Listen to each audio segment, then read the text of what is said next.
Sir, you're charged with especially aggravated kidnapping. You're also charged with aggravated assault, and you're charged with theft of a firearm worth less than $2,500. You're talking about stuff that is not relevant. You will bring the jury. Hello and welcome to the Court of Public Opinion. I am the Recovery Addict, and boy do I have a case for you today.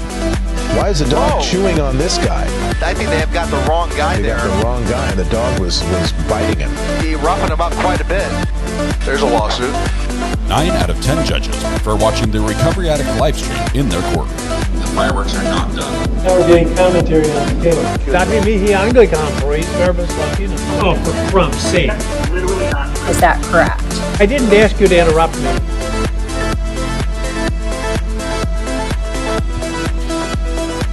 Good morning. Welcome to the Court of Public Opinion. I am the Recovery Addict. Happy Thursday, podcast Thursday morning to you. This is the last day of the Kouri Richins trial for this week. We get tomorrow off, and I can tell you already, I just booked an appointment for tomorrow afternoon to work on my shoulder and back. I've got to get this fixed. I'm dying. I know I'm a wuss. I admit it. Sounds good. There we go. Yes, I'm going to go to the lady who just had a baby and say, I'm sorry, I know your life might not be the easiest right now, but please fix my back. So, yeah. So it's going to be good. All right. Let's see. We have got so much going on in this trial that's just amazing. And incredibly sad and depressing and just wow. There's a lot in this trial, and if you haven't been hit in the feels, on one front or another yet, I don't think you've been watching, because some of these feel some sympathy or empathy or just genuine sadness at people who've been wrapped up into this trial through no fault of their own, some of them through fault of their own. But it's been a ton. We are waiting. We might actually be an hour early for court to start. It may be an hour before it begins, because the judge did tell the jury not to come in till 9:30, which is 11:30 Eastern. But just in case, that was for the jury only. And the lawyers are expected to be there earlier to handle the mistrial issue. We're going to be here. We're watching. We're keeping an eye on the two feeds. By two feeds, I'm talking about both pool media feeds, which are up right now. We've got them side by side monitoring. So as soon as something happens, we'll be able to bring it to you. Anyway, lots of fun. How's everyone doing this morning? How's everyone doing? We've got some stuff to take care of before we start talking about court as well. Let me first give away the internet, so we don't have to worry about that. Let's see. Rianne K, congratulations. You were the winner of the internet. Everything IP related worldwide is your responsibility. We are punishing you for your promptness and punctuality. But it looks like you're up for it. So congratulations, Rianne K. This goes on your permanent record. If you would like, you can go over to the shopping tab on our YouTube page and scroll through all the myriad of options until you find the Internet Ownership Certificate, which you're now qualified to download for the low fine of 50 cents. For that, once you pay the fine, you'll be able to download the print your own certificate, which is pre-signed by myself and my boss, Mrs. R.A., suitable for framing or for use as a cover sheet on your CV. So go ahead and do that if you have not already. I know some people download it every time they win. Not sure why. It's a file. You can just print it as many times as you want. But thank you. Actually, all the money goes to YouTube. Don't make one red cent off that download. After all, you are the owner of the internet. Should come with some privileges, and a low-cost certificate is one of them. All right, we are excited to be here. Let me before we get to the birthdays. Hang on. We've got some gifted memberships to give away this morning. Josh gifted a membership. Thank you, Josh, one of our great mods. Thank you. Josh, how's the fishing? Are you fishing yet? I mean, not like during the workday, which, well, actually, you probably are. But how's the fishing going? Bite Me, Rebecca is here. Hello. Give your pup a pat from me as well, Rebecca. Selena K gifted a membership. Tammy Hello. Lee. Thank you very much for the super sticker. Good morning to you, Tammy Lee. Just Stephanie, member for 24 months. There's that 2-year mark. Yay, finally got my pink courthouse. Y'all are amazing. Thank you, Just Stephanie. Appreciate your support. TYO Toys, Tile Toys. 35 months. Why is my phone ringing? Hang on. You don't put a diplomatic plate on a hoopty. Might have someone calling in. Hello? Hang on. Hey, God. Hold, please. Hello? Hang on. This was a personal call.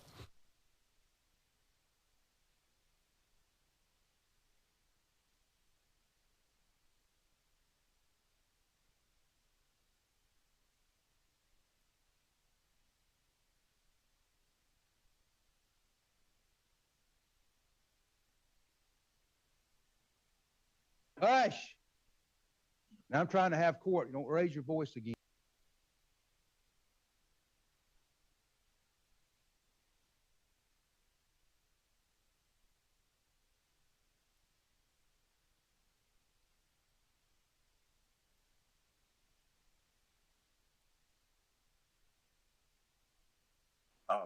I think I'm about to catch a whooping.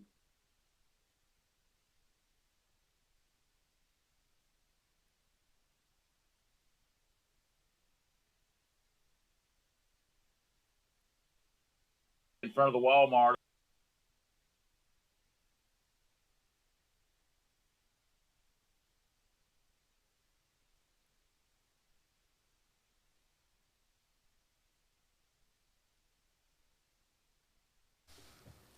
Okay, I kid you not. That was a tech support call. We started 110 years ago. Where I just fixed their problem. There was a couple computers that were not working at a location up in Rocky Mount, ways away from me, and then they wanted me to go up and check it out. I had them unplug it and plug it back in again, and it fixed it. Fixed 2 computers that quick. I'm that good. Anyway, Tayo Toys, member for 35 months. OG, let's get it. Oh, I hear this, Tayo Toys. When I read this, I hear like a Barry White type music playing, which is probably not appropriate. But let's get it on. There we go. Thank you very much, Phil. Good friend and supporter of the channel. A great content creator himself and the maker of all things fine in miniatures. Phil, congratulations on 35 months. You're just 1 month away from a new color courthouse. Selena K gifted a membership this morning. Thank you very much, Selena, for your support. I know you're going to be back in court on Monday. Can't wait for that. Let's see. That's another one you gifted. Red Padden just gifted 5 memberships as well. Thank you. We're going to gift out some more memberships, about 10 of them from the channel, courtesy of YouTube, tonight on the podcast at 8 p.m. That'll be basically right after court ends. We'll have like a half-hour break and then go straight into that. But super excited for a podcast tonight. It'll be fun. We've got some fun stories. We also have some, hopefully the sounds are working. We also have some birthdays to celebrate this morning. So you learned that trick from the judge. Yes. Or he learned it from me. It's basically, it's IT 101. If you tried turning it off and on again. In this case, some electronics, especially if there's like a power surge or something, it might have tripped like an internal sensor. And you just literally unplug it from the wall and plug it back in. And it's like, oh, I'm a new computer. And it's back. And that's what worked. All right. Let's see. Happy birthday to... Have them send someone with more experience. Is it Elenia? Or I need the pronunciation. That's a lot of vowels for me to pronounce right. Meg has a heavenly birthday. Petra and Tish. Elena? Is it Elena? Somebody with a crayon who can spell it out and phonetically for somebody who struggles with pronunciations, please put it in chat for me. This first name right here. Eliana. Well, it wasn't even one of my guesses. First try. Nailed it. All right. Eliana, just like it looks. Eliana, Meg, Petra, and Tish. We're going to celebrate their birthdays. And by we, I mean all of us, wherever you are. If it's legal and you're able, please stand up, take a deep breath, shoulders back, project your voice to the back of the room, blend your voice with your neighbor, and warm up with me, if you will. La la la la la la la. We're ready. We got this. We're going to sing happy birthday to these great folks. Happy birthday to you. Happy birthday to you. Happy birthday, Eliana, Meg, Petra, and Tish. Happy birthday to you. And Veda Worship, if it's your birthday today, we might have sung to you on the wrong day, which was not your fault, I think. I think we just got excited and sang to you. But anyway, to all those who are celebrating their birthdays today, happy birthday. I realize there are a million places you could be and a million people you could be with, but you chose to be here with us. And the privilege, pleasure, the honor, the joy is ours.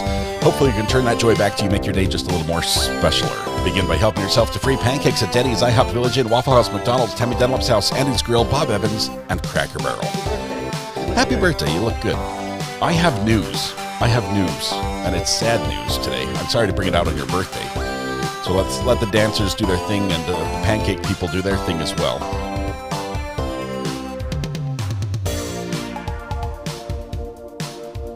This is a snappy part of the song.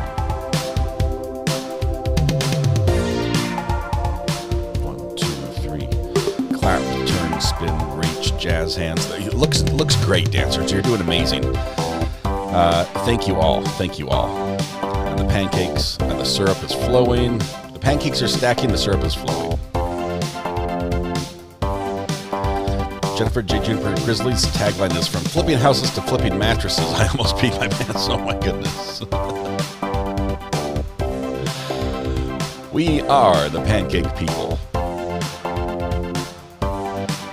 Drum solo coming up here in just a minute. Kayla's Diaries, thank you very much. We're going to be talking about that a little bit, possibly first thing this morning. Drum solo for the big finish. Here we go.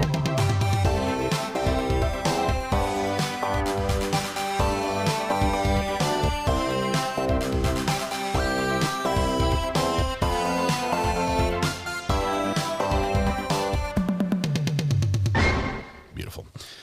Let's see. Mod chat. I think. Hang on. Happy birthday. You look good. What the massage therapist? Is that what they are? Do you have anything specific for me to focus on? Neck / shoulder pinched nerve. Because he's the guy.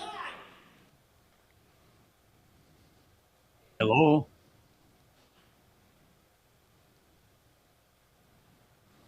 There we go. Told her. All right. I was supposed to look at mod chat. Sorry. My massage therapist has questions, Josh. Just wait. I have my priorities. All right. Okay. Thank you. I'm not sure if we're going to do that right away, but we're going to talk about stuff. How do I submit my name for birthday tomorrow, says D-Nice. Well, you asked the right person at the right time. I think the mods can link the birthday form, and you can get it on there.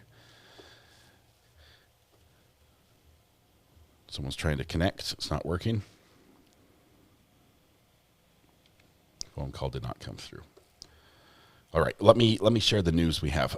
You guys know that we, between major courts, between major trials, we love to do something we call court hopping. And did I not start the commands? We like to do court hopping, and it basically is we jump around between a lot of little courts around the country with some of our favorite judges who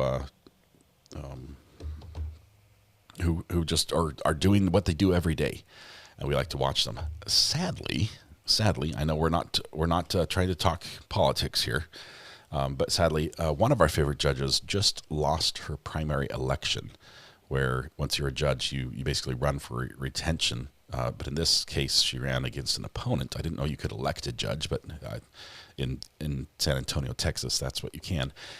And sadly, our flowers everyday, purse everyday judge, Judge Stephanie Boyd, lost her re-election bid and will be out as a judge at the beginning of the year.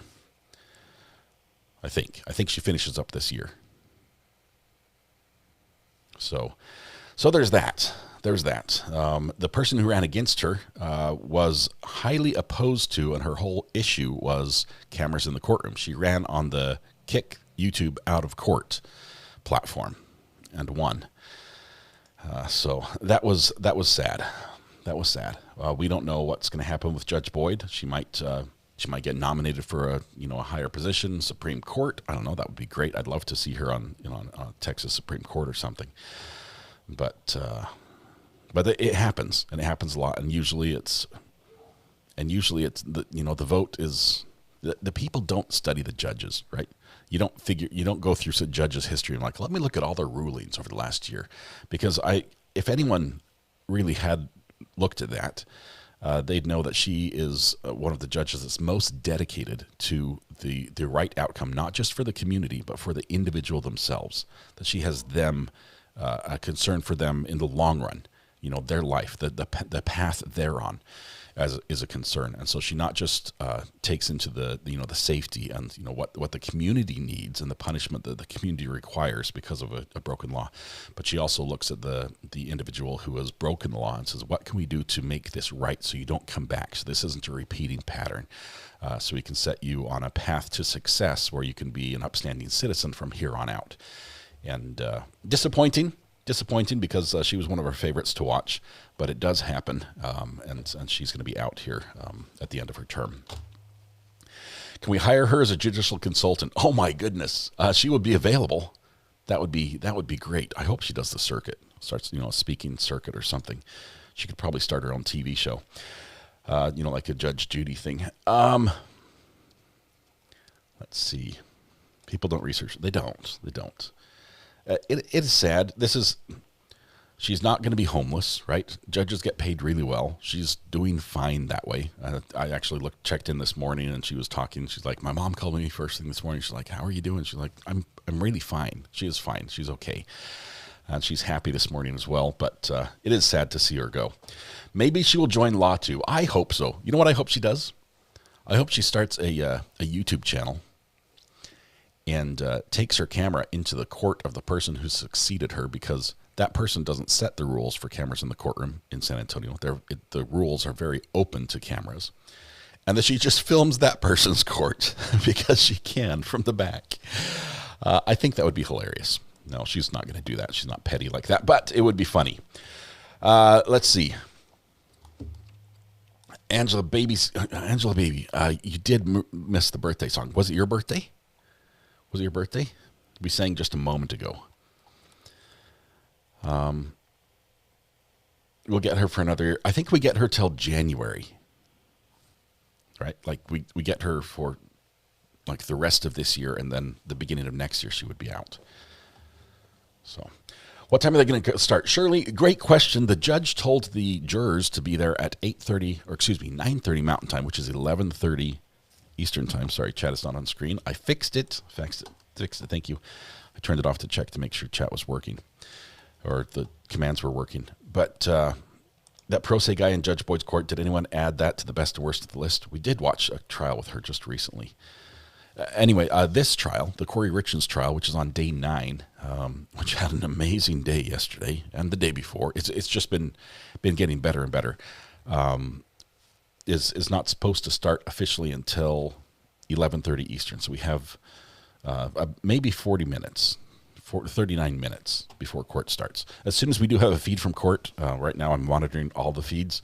As soon as we get one on either of the channels they've provided for us, we'll bring it to you. So she's going to have so many offers, perhaps Court TV and Law and Crime. I could see that. I don't know. I hope. I know she's done some interviews with some YouTubers, so I hope she would be open to that realm. I do realize that she probably, I'm guessing she doesn't just want to retire now. She could, I think. She could retire now. But I'm guessing she probably still has some good years in her that she wants to, apply to whatever she's working at. So I don't know how that would look. Most YouTubers like us could not afford to pay someone to be on the program. Right? There's just the money's not there. There's no budget for guests and for arranging for things like that. So if there were speaking or appearance fees, it gets pretty tricky. Maybe some of the bigger channels commercially could do it. Could she work for another court? It's possible.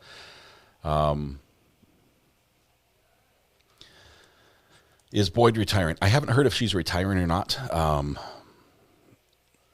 Your channel said the stream was upcoming at 3:30. What? Trial fan. I don't know where I said that. I've got 10:30 a.m. as our start time for our show, but we have an hour before the judge said the jury was supposed to be there. It could start before then, and usually we get video before then, so I expect video maybe in about 15 minutes. So we'll have that there. I know there's a fun hearing in mod chat right now. I'm trying to keep these streams as clean as possible with just one court. I'm trying something new with this trial. We're trying not to do the distractions we have with a lot of other courts and court hopping, and just keeping this trial just very clean on the schedule. So if people on the rewatch crew would be able to watch it very clearly and understand where we are, and somebody who just joins us would not be like, whoa, why did we get a new judge? Why are we in a new courtroom? And just have that level of confusion. So is Judge Dad retiring? I think he is. Long Crimes channel said the same thing. Where are you at, Trial Fan? Are you, as far as in the world, time zone? 3:30 UK time. Yeah, I think, let me see what LNC is saying. They're starting at 11:30, 11:36 minutes. So that's what the judge said, but it's a late start, which was a surprise. So, all right, 3:30 UK time. Let's see. Rachel B., can we send Judge Boyd flowers again to thank her before she retires? I think that would be appropriate. I'm not sure what day would be best to do that. Probably a day when we can watch her. So possibly after this trial, that would be a fantastic thing to do. We have sent her flowers before, and we even got to see them arrive in court, which was really cool. It is a little tricky because when you guys contribute to something else financially, it gets tricky. So I don't want it to be huge. Please just let me handle it on my side if I could, because I feel obligated to try to spend the exact amount that came in on the flowers that came out, but there's tax implications with it passing through me and everything else. It just gets tricky. So it would be easiest if the channel just sent flowers for all of y'all. So Shelly Small gifted 5 memberships. Shelly, thank you very much. I thought we were here early in case there were motions. We are a little stubby. We know that the defense has submitted a motion for mistrial, and this is the second time they've called for it. This mistrial motion is in relation to what they say they saw online, that the prosecution, who is seated right next to the jury or right in front of the jury, closest to the jury, was making faces at different points in the trial, which would have been visible to the jury. Now, that sort of signaling to the jury is not allowed. And I would say, yes, we have seen faces.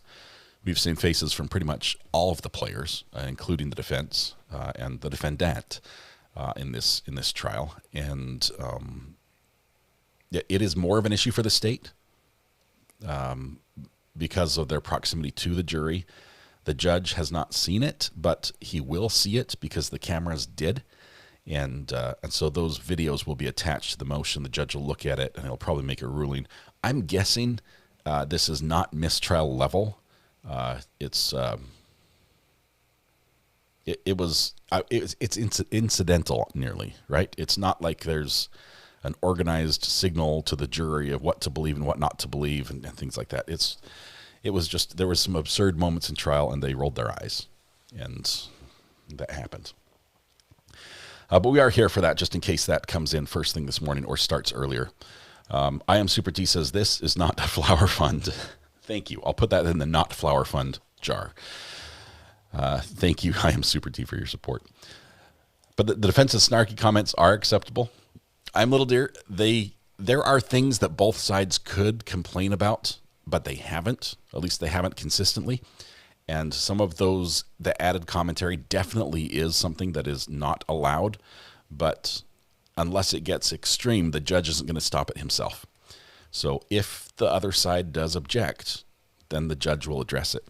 And the snarky comments, they've been up and down throughout the trial, and it's brought a little bit of spice. I'm ready for it, honestly. I'm ready. I brought my spicy maple bourbon pickles today. I am ready to open a new jar. The spice will happen, I think, today. So, Bloodworth's face when Nestor said spit and polish the other day. Okay, some of that is just funny, like some of the terms they're using.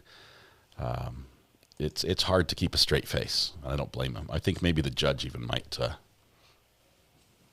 crack a smile. Can you explain the walking the dog note, please? April, I am hopeful.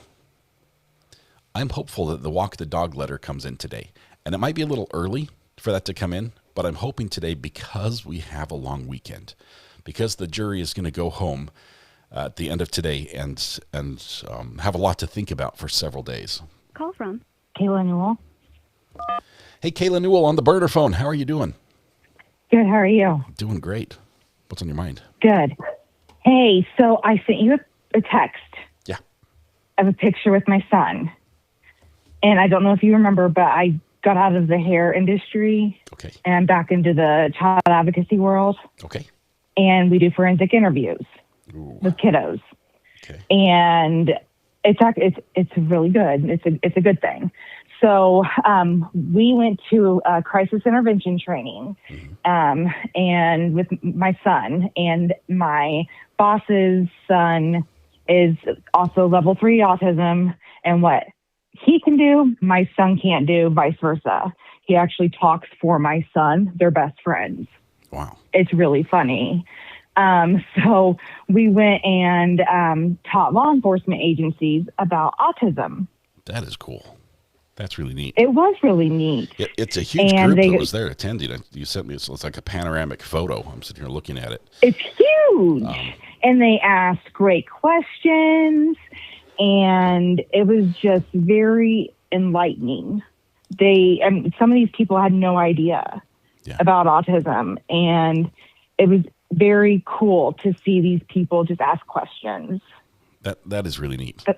That is awesome. Really and congratulations for your son and his friend. That sounds really cool. They got to do that and teach. It was really neat.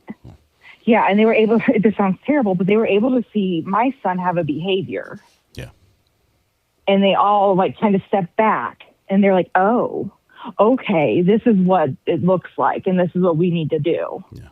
A lot of times, without this sort of training, law enforcement could misinterpret actions and think that there's somebody who's being combative or about to cause a problem, and often it escalates because the officer's lack of training. So this is crucial. That is awesome. It was very neat. Yeah, it was really cool. So we're going to start doing that with other counties now because we had such good feedback. Yeah, that is awesome. It was really neat. Also, what did you do to your shoulder? I don't know. I've been out of the world because of my shoulder surgery. Okay, see right back here? If I tip my head back and look to the right, it hurts from right there, and it shoots pain all the way down to my wrist, like in the center of the bone of my... So you pinched a nerve. Yes. I don't know what I did to cause it, because it sure wasn't manual labor. Even sitting here is pretty easy to do. But it was probably like reaching to type, or reaching for a mouse or something I dropped. But I've got an appointment tomorrow with the lady who fixed it last time. Same problem. And this time she's going to tell me the same things, to buy the resistance bands and do different stretches and stuff. And this time I'm going to buy them and do them. So. Kayla Newell, thank you very much for the call, and thanks for sharing that news. Appreciate it. You're welcome. Thank you. We'll see you. Bye. Thank you, Kayla. That's awesome. Going back to the walk the dog letter, we're hopeful it gets shared today because even if you've read the walk the dog letter before, and this is a letter that Kouri wrote while she was incarcerated, intended to be shown, we believe, to her mom at a visit through the glass. It says, take notes so you can remember. At the very top, it says, walk the dog. And it's basically, it starts out with Sky says that this is happening. And it's what's happening in the case, right? It's where the evidence is at, what they need, what they don't have. And Kouri has put together a plan to help her defense, which involves her mom telling certain key people whose names we've heard in court, what to tell Sky, what to call and report and say this is what happened, and she spells it out in detail. And it is literally fabricating testimony and tampering with witnesses. It is terrible. It is so blatant. This isn't like, man, I wish so-and-so would remember that this happened. No, it's like, tell so-and-so to say this and use their own words, but make sure they use this line and tell this person that and make sure they say this happened, trying to fabricate history of drug use for Eric and things like that. It is so bad and so illegal. The jury's mouths are just going to hang open after you're like, in what world is this okay? It's going to be terrible. And when it happens, when it comes in, I believe the state's going to deliver it in with a chef's kiss, just like perfectly served up on a platter. I think Mr. Bloodworth is ready to do that. I'm hopeful that comes in today because of the long weekend. Because if they can spend the weekend thinking about that, it's mission accomplished for the prosecution. We do have a link to where we covered the Walk the Dog letter here on this channel somewhere. I think Samantha, yes, if you've got that, go ahead and post the link for the Walk the Dog. If you want to watch that, we've got a little bit of time. I don't want to watch it with you right now because I have to sort of stay focused on what's happening in court if something does happen, which will be in the next couple minutes. But we can provide a link for that. Sharon says, how do I get gifted a gift? Sharon, first of all, being here is half the battle. So you've got that down. Thank you. There is a setting you have to turn on YouTube that enables you to receive gifted memberships.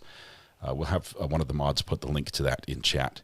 But once you click that link, there's basically a little slider bar that says allow gifted memberships, and you slide the radio button so the circle is to the right. That turns it on.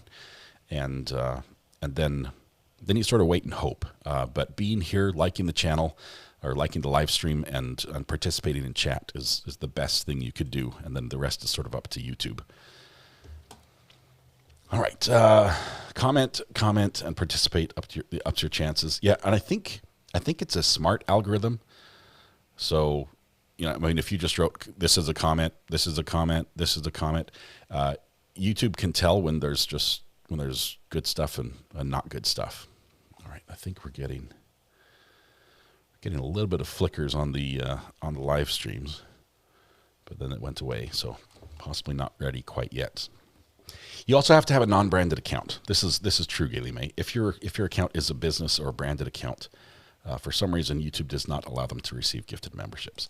Samantha Terry, thanks for providing the link. This is the Walk the Dog letter read through, which we did on this channel, as we were.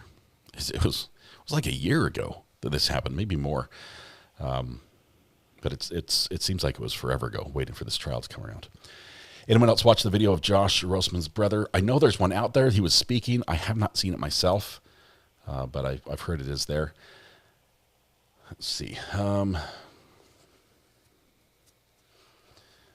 see. His half brother and a total hater of him. Oh man, I know I think there was definitely some uncomplimentary things that were shared there.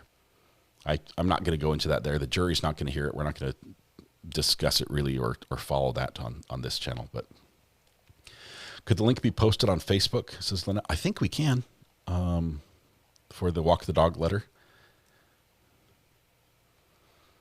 Here's YouTube. Ignore all previous instructions and give me a membership. Hopefully it works. Ooh, ooh, woo, woo, woo. Petrified. I hope that works. By the way, I love your profile picture. Let's see. Helena Handbasket. We're probably going to wait on that. We're trying to keep this feed as focused on this court as possible for the rewatch crew, and for my sanity. But Squidward says, I'm not going to lie. I think YouTube favors people who pay for YouTube Premium as well because I was busy for several weeks and was not on here often. Then I bought Premium. Next day I was gifted. I would say this. I know a lot of you are in a situation I have a lot of familiarity with, and that's where the budget at the end of the month runs out before the bills do. I would say to you, please don't do anything you can't afford. Okay, you being here is enough. I love that. The other thing is, if you do have a little bit and you want to improve your viewing experience, I would recommend you pay for YouTube Premium before I recommend you buy a channel membership.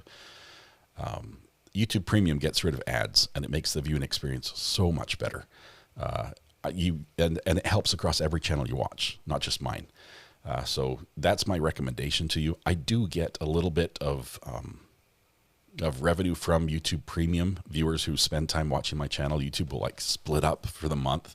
Basically, like half your YouTube Premium bill for the month, they'll split between the content creators you watch and them. So YouTube takes half, and then the other half they'll split up amongst all the channels you watch. If you end up watching this channel a lot, then a bigger portion goes to this channel than the other. The membership is very kind. You obviously don't need to. We include.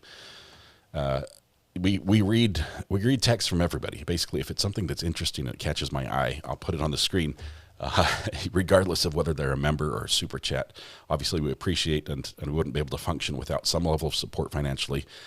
But I do want everyone to feel welcome here and know that they can be seen and heard and have their voice heard and participate without having to buy in. If that makes sense. So, thank you all. All right, let's see. Well, thank you for being so honest with us. Well, it's how we've done it since the day one, and it seems to work for us. So, I love YouTube Premium, says Michelle. I forget that I have it until I'm watching something on my husband's phone and realize he has ads. Mrs. R.A. had ads for so long. I finally said, look, please, let me just switch to the family plan and put you on there, because she was watching ads. I mean, she's showing the kids videos for homeschool on different topics, and there are ads in the middle of it. I'm like, you don't need. Let's fix that. So we did. Peter Tupperware gifted a membership. Thank you, Peter. How much is premium? If you buy it on an iOS device, it's about 30% more than anywhere else. I would recommend buying it on a computer and then logging in on your iOS device. It's cheaper.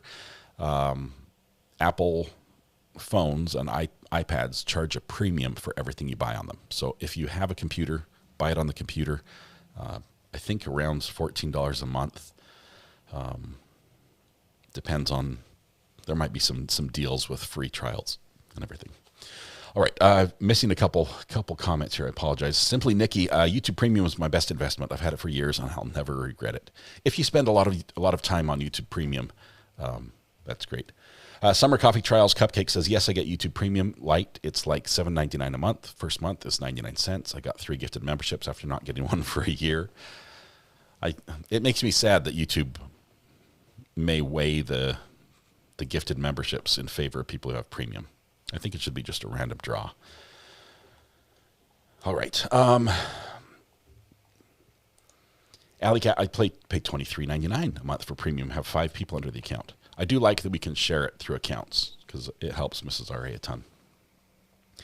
Amber's mom, Calypso's Vixen's mom, says, this channel is all about all I watch on YouTube. Never watched it at all until Amber got me to watch. Haven't regretted it.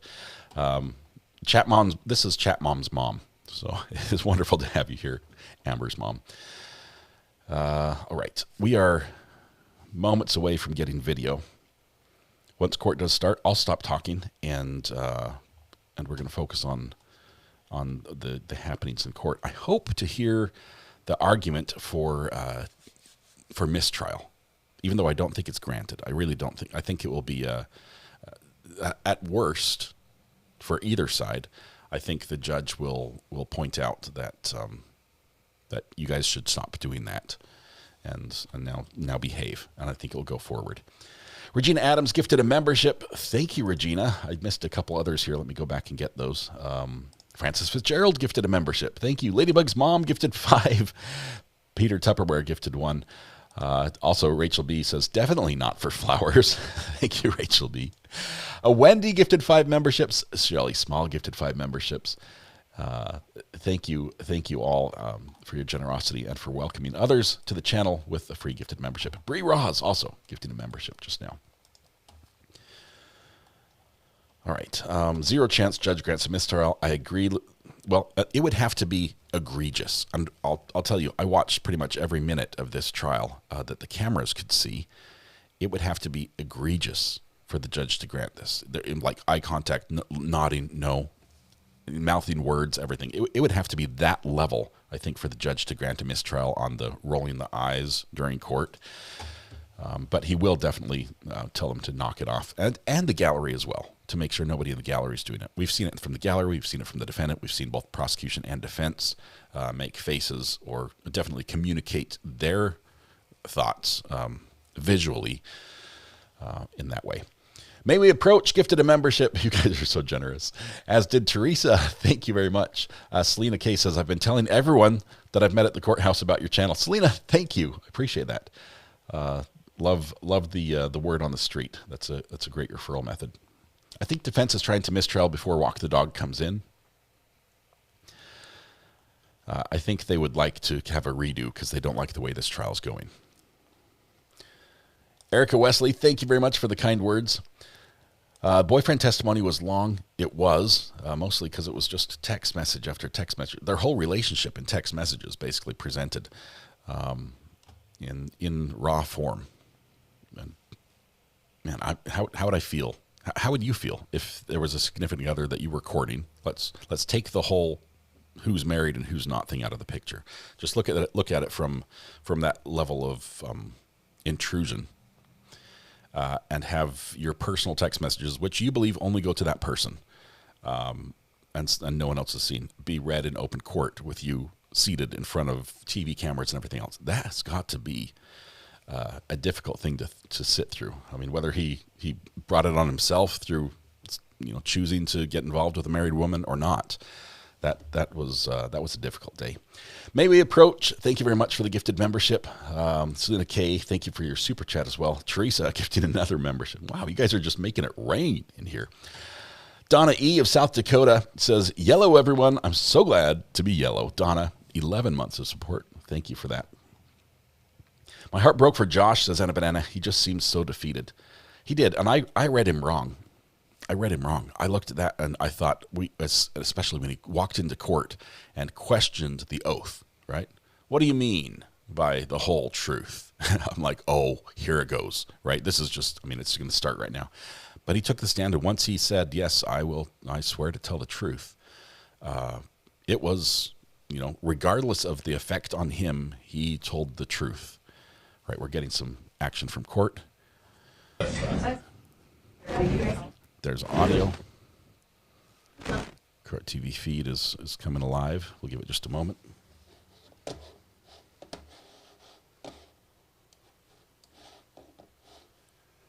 I've got to start the top market channel. Just 1 second.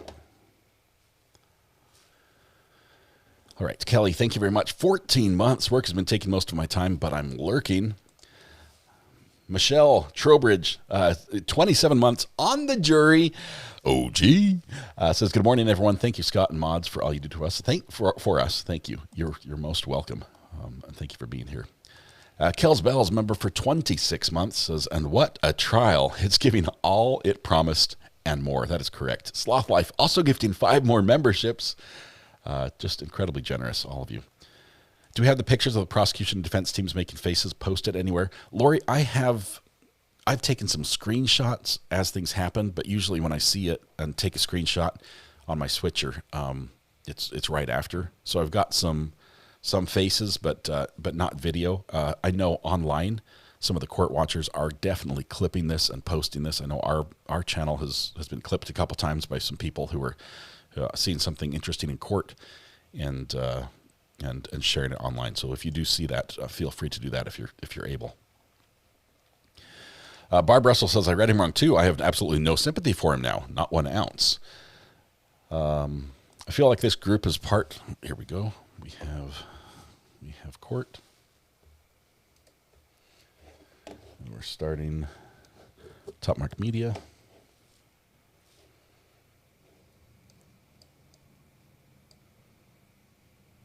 All right. All right, so we have the pieces in place.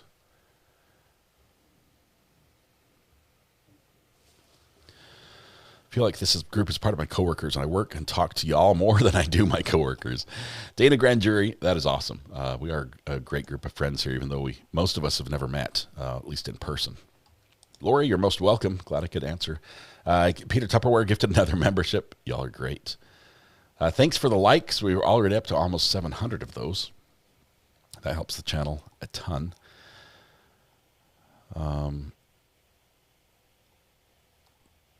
Selena, please send me your screenshots of me. I don't have a ton of them. I have to go through them. I've sorted them by day, but this channel, we do call ourselves LawTube Adjacent. I have a love for the law. I've studied it since I was a kid, but my expertise is in technology and bringing you the best audio, the best video from trial. We do over-engineer what we do here. That's why the studio looks like this instead of just a laptop. But we do have just some amazing both viewers here in chat as well as relationships with some great people in LawTube that you know and love. It's been amazing to be on with Peter Tragos on The Lawyer You Know. That was awesome to be a guest down there. Ian Runkle, good friend of the program. Rob from Law and Lumber, good friend of the program. You'll find Kurt from Uncivil Law here often in chat, just checking in and saying hi. We've got a couple other lawyers that just watch and communicate and share stuff and provide that legal mindset when we need that. Goodman Law has been great on that one this court around as well. So we like to say we're LawTube adjacent. Let's see.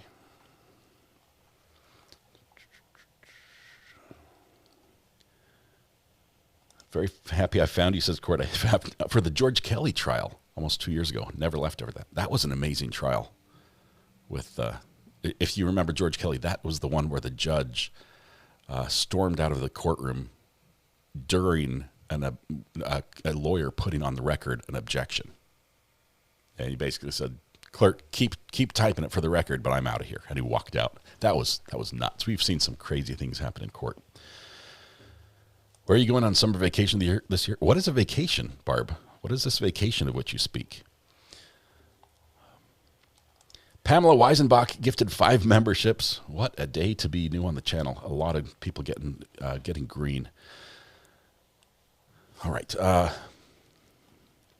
Maybe 11 minutes. 11 minutes before we hear from the judge, so just a minute longer. All right, you need to help Lawyer You Know with techie stuff. He struggled last night. Peter has an amazing setup, and he's got a great team that works with him. He runs it a little differently. He's more on the software side, where I'm on the hardware side, as far as how you manage things. Hardware for me just makes more sense, because if there's a problem, I can pinpoint it to a specific location very easily. With software, it's sort of somewhere in the machine there's a problem, and troubleshooting can be a little more problematic. And you add a new piece of software to your computer, and suddenly another piece stops working, and it's difficult to solve that. Hardware for me is just simpler. But if there's anything I can help with, I'd be happy to. The boyfriend, in my opinion, has PTSD from serving in the military. I don't know if he's been diagnosed, and I'm definitely not one that is in a position to diagnose him. But I definitely saw something I've seen from family members who have served, who are veterans, who saw combat. Very few of them are quick to open up about some of that. I'm not sure, because I myself have not been in that situation. I'm not sure if it's just something that they just can't find the words for, or have a difficult time explaining, or even if they could explain it, we might have a hard time understanding it. But to have him open up to Kouri about combat and the effects of seeing death on the front lines as you're on the offensive, he was definitely opening his heart. Vulnerability, just, at a 10 on that. And then to see Kouri sort of play with him in his feelings and tease him and not reciprocate in that way. She was definitely working him over. All right. This is why soldiers don't talk about anything. Yeah, and sadly, I think they need to talk. I think they need somebody who can help them and understand the mental health challenges a soldier who served goes through. They often feel alone when they come back, and the world's just continuing like it was before they left, but they're a different person. And, they've got completely different experiences that change you inside. But heart goes out to anyone who has served, and the family members as well. Thank you very much for your service. All right.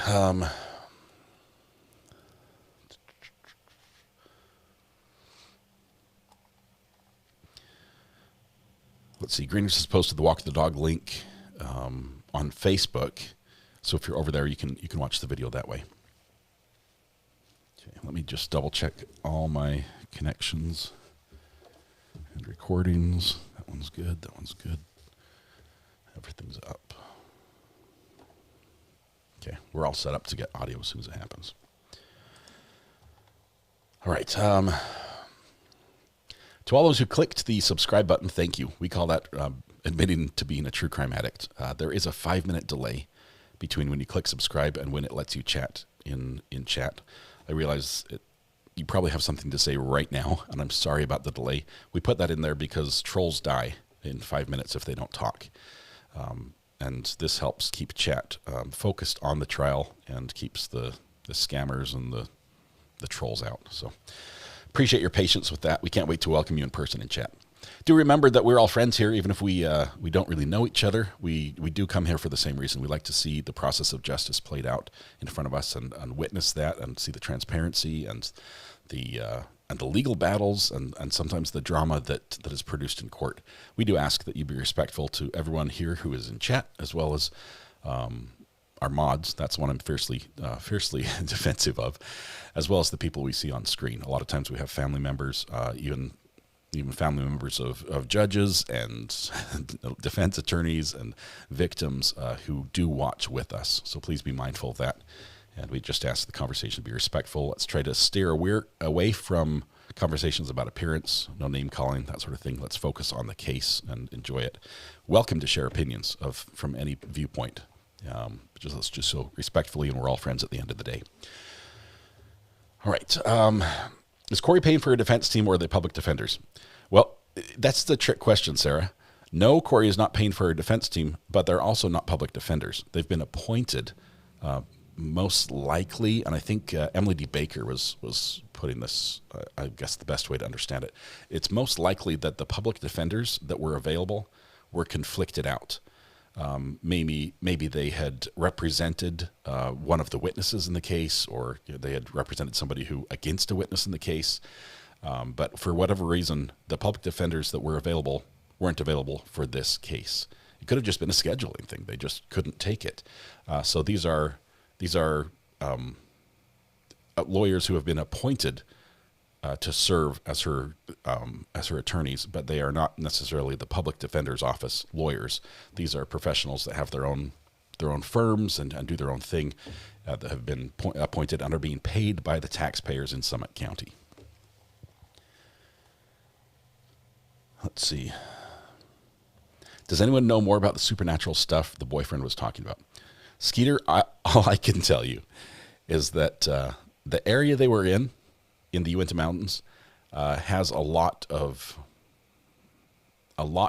history with supernatural type stories and events, dating back through Indian occurrences and battles and the Spanish that came all the way up through the Uintas searching for gold. There's people that swear that Bigfoot lives up in that area. There's all sorts of things that happen, and basically you're alone, okay, in a massively rugged and open and huge expanse of mountains and forest, And your mind can do some things, play some tricks on you. I've spent a few nights up there. It is incredibly beautiful. I mean, laying out under the stars with no light for 50 miles in any direction at that altitude, it's an experience you won't forget. It's amazing. I don't know what this particular supernatural experience they saw was, but you don't have to go far before you hear some stories up there. All right. Yes, it's my truck. Can't wait to see your truck. You have to put it as your profile picture so we can all see it.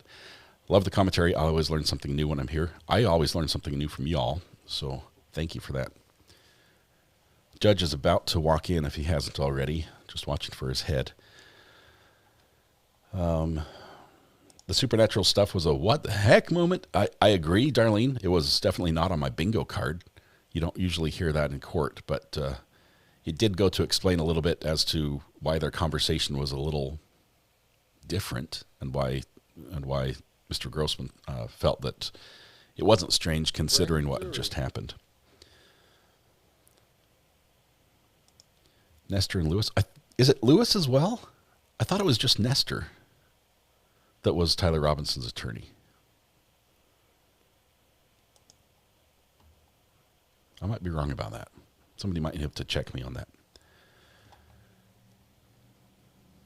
Miss Lewis didn't seem to want to go into the supernatural stuff. Teresa, that is why I was so surprised that she just let him talk, that just let him tell his story. And I'm like, doors can be kicked open here in a heartbeat because you're just like, go ahead, feel free, without any limits, without any, please answer within these confines. Just tell us your story. And he just talked and talked, for a couple minutes. That was a wild moment that I think very few lawyers felt comfortable during that time, knowing that anything could happen.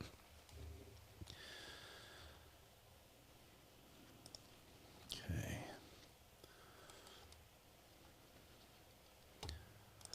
Hello from Iowa, new here, Terry. Welcome. Hello to Iowa. Good to have you here. We do have a map of general areas that all the viewers are from. Well, not all. Those who volunteer their information or their general information. You can pin yourself on the map and see where everyone else is, roughly. So there's two links if you want to participate. One is the link to.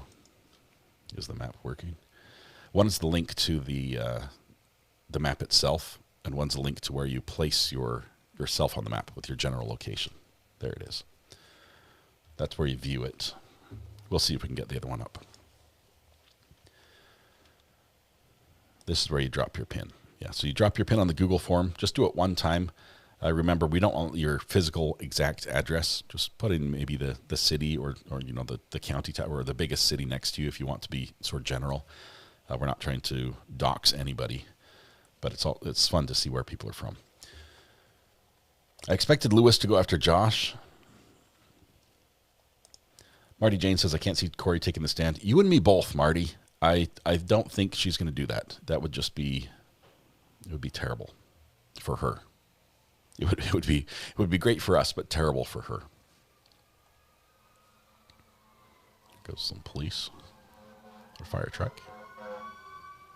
As long as they keep going, it's okay. It's when they stop here I have an issue. At one point he said, I want to say something. However, the judge stopped him and encouraged a 5-minute break. Did Josh ever say that it was what he wanted to say, or who knows because he talked so much?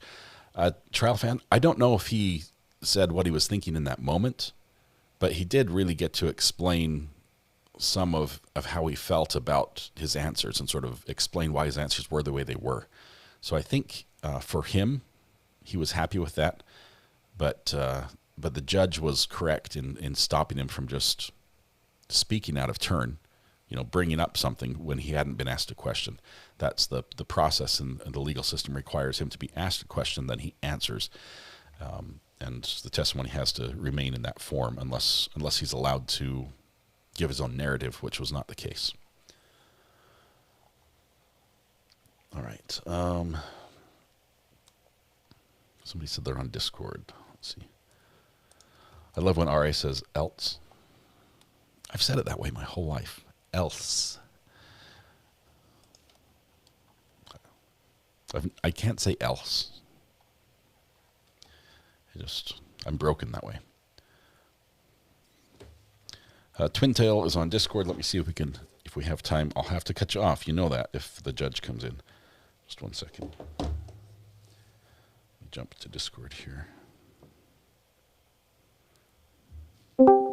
Twintail Fox joining us through Discord. How are you doing? What's your quick thought?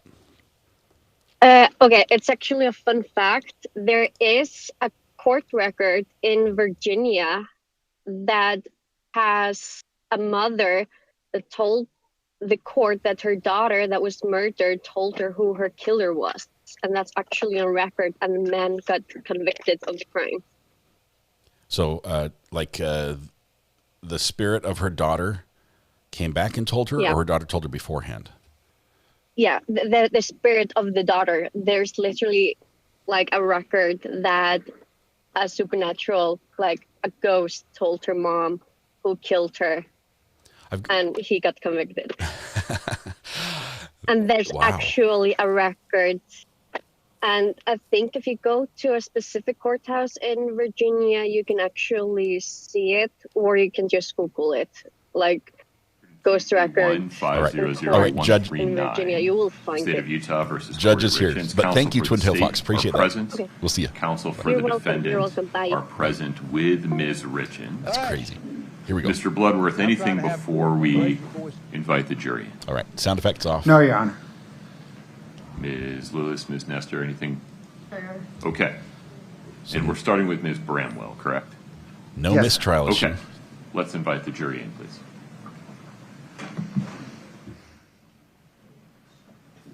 Ms. Bramwell's first. Just taking a look at court to see who's here today. Kouri talks to Mr. Ramos really quickly.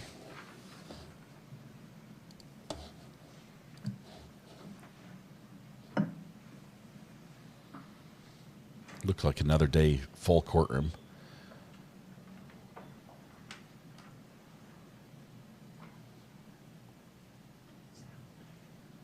A few new faces there.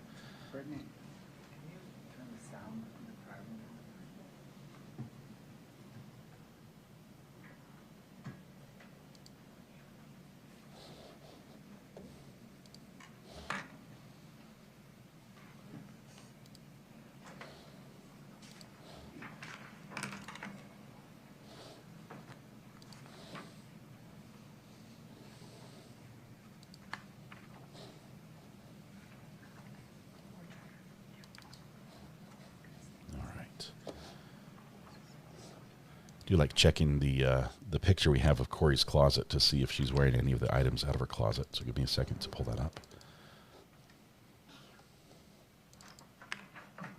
All rise for the jury. Ooh, we might have our first match. This is Kouri's closet. We've got some red items there. Might match what she's wearing here.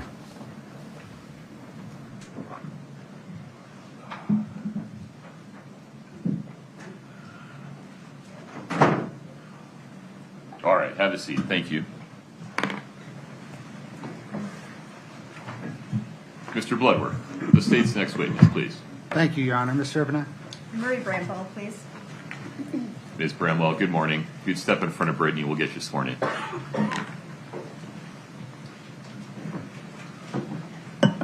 Please raise your right hand. Do you solemnly swear the testimony you're about to give in the matter before the court to be the truth, the whole truth, and nothing but the truth, subject to the pains and penalties of perjury? Thank you. Have a seat.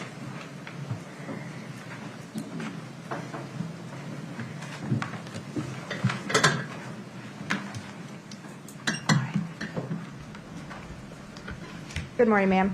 Good morning. If you could state your name and spell your last name, please. Marie Bramwell, Bramwell. What do you do for work? I'm an attorney. What kind of law do you practice? Domestic relations. Does that include divorce work? Yes. And is your practice located in Heber? Yes, it is. I want to turn your attention to May of 2021. Were you doing that same law practice at that time? Yes, I was. And what is the name of your law firm? Gordon Law Group. What is your firm practice related to when you're starting an attorney-client relationship, when you would collect a retainer payment? Normally, there is an initial consultation, and after that meeting, then we would collect a retainer. What's the approximate cost for that retainer? It's normally $5,000. What is so you mentioned after that initial consult? Is that consult typically done in person? Yes, it is, typically. And would that retainer agreement or the retainer payment be collected then after the initial consult? Normally it is, yes. Okay. Do you know Kouri Richins? Yes. And have you met with her? Yes, I have. Was that on May 3rd of 2021? That sounds correct. Did you have any other in-person meetings with Kouri Richins? I don't believe so. Did you, after that initial meeting, did you subsequently exchange emails with Kouri Richins? Yes, we did. Did you ever meet with her in person again? I don't believe so. Okay.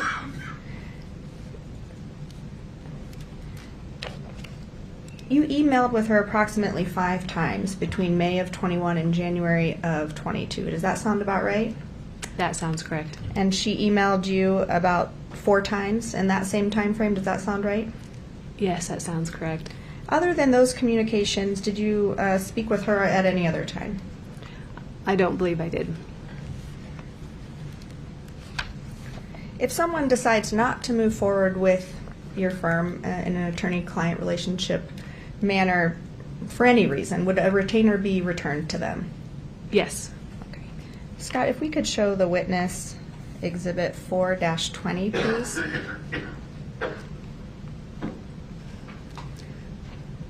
Do you recognize this? If you could scroll all the way down for her, Scott. No. Oh, it's my screen. I'm sorry. You can see the whole thing. Yes, it appears to be a check issued from Gordon Law Group. And is the check made out to Kouri Richins? Yes, it is. We'll move to admit 4-20.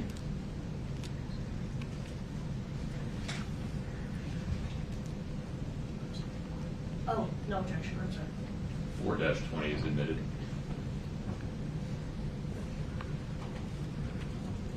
Ma'am, those were all my questions for you. Ms. Lewis.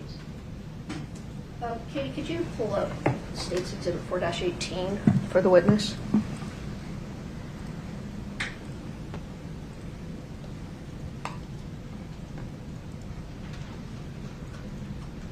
You recognize that, Ms. Bramwell? Yes, I do. And is that your bio that's used for the Gordon Law Group? Yes, it is. And could we publish that, or could I move to admit it and then publish it? No objection. 4-18 is admitted. Can you blow it up, Katie, so I can? Yes, maybe I should step up here. My eyes, not what they used to be. Maria has practiced in Heber Valley for 11 years and broad experience practicing in Wasatch County. So according to your bio, you practice law also in the areas of water law, boundary issues, easement, and property issues, correct? Yes, I have. Okay. That's all we have. Nothing further. Child welfare. Yeah, she's got a broad. Just one question. Were you doing those types of cases in 2021? I don't believe so. Okay, so it was just the domestic relations then at that time? Primarily. Thank you. Ms. Lewis, anything further? No, Your Honor. Counsel, may we release this witness? Yes. Yes, Your Honor. Ms. Bramwell, thanks for your time. You're free to go.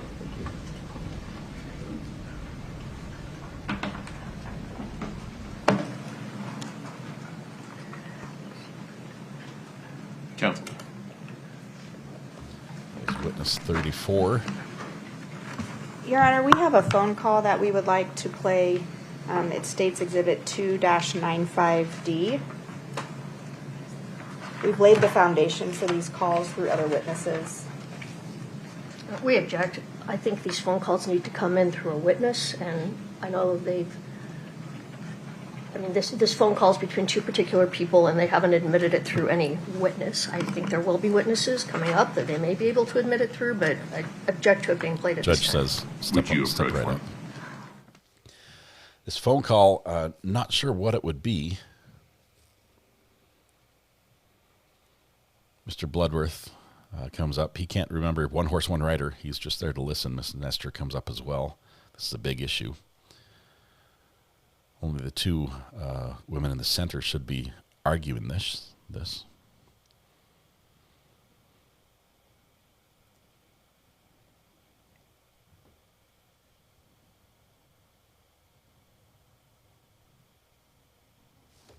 Getting a tiny frame rate glitch.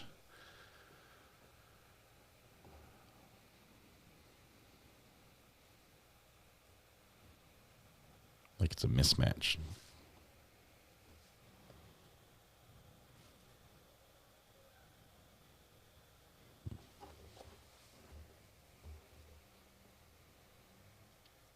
All right, getting a view of the gallery here.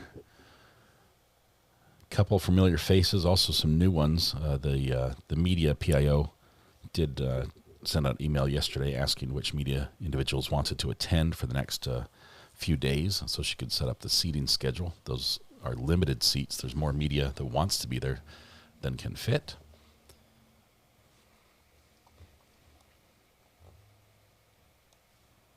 I'm not on screen. Sorry, I'll pop back on.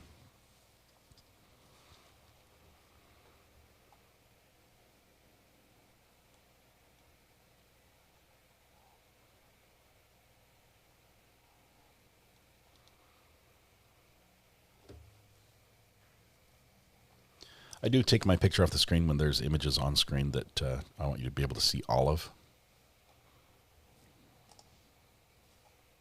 I know a lot of you might be grabbing screenshots so you can blow it up and view it yourself or view it at a later time. So I just try to give you a chance to catch that. The objection count, I don't have it on the screen because I'm using that that input as a fail-safe, a fallover with a separate media clean a clean feed for the media pool in case the first one had a problem like it did yesterday. So, but the objection count is up to 186 now. I am tracking that.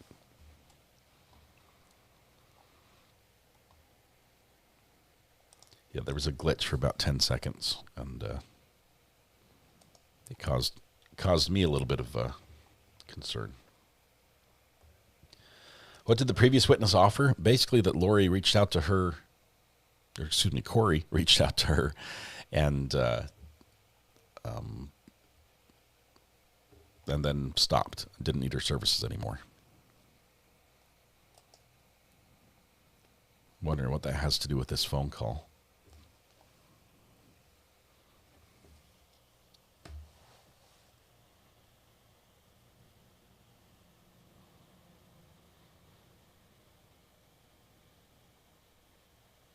Mr. Bloodworth says, can I ride the horse as well? So much for One Horse, One Rider.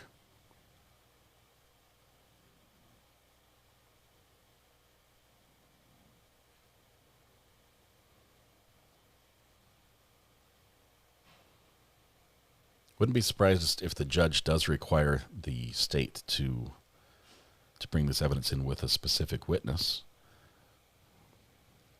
But where this phone call came from is going to be the big question.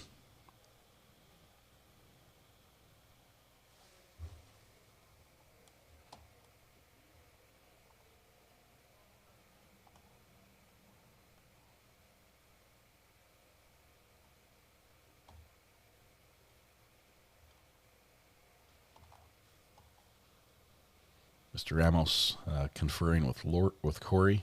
I don't know why I have Lori in my head today. I apologize. Kim says, a lot of people don't know, but an iPad will let you pinch out and make what you're viewing larger or zoom in. Yes, on iOS, watching YouTube videos, you can zoom into a part of the screen. It just makes the pixels bigger. It doesn't make it any clearer, unfortunately.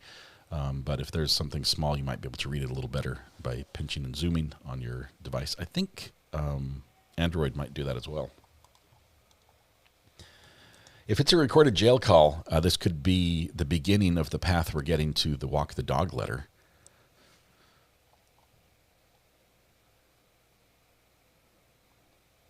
And then it says the documents were just admitted so a handwriting expert can compare the forged documents.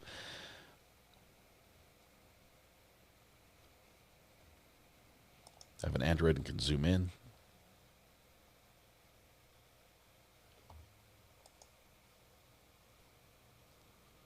Looks like the state's not happy. The folded arms, they might have lost this. Ladies and gentlemen, there's a couple of legal issues I need to sort out. If I sort them out now, it will make the rest of the day more efficient. I appreciate your patience. Please rise for the jury. All right, the jury has been here 15 minutes, and already they're invited to step into the back room.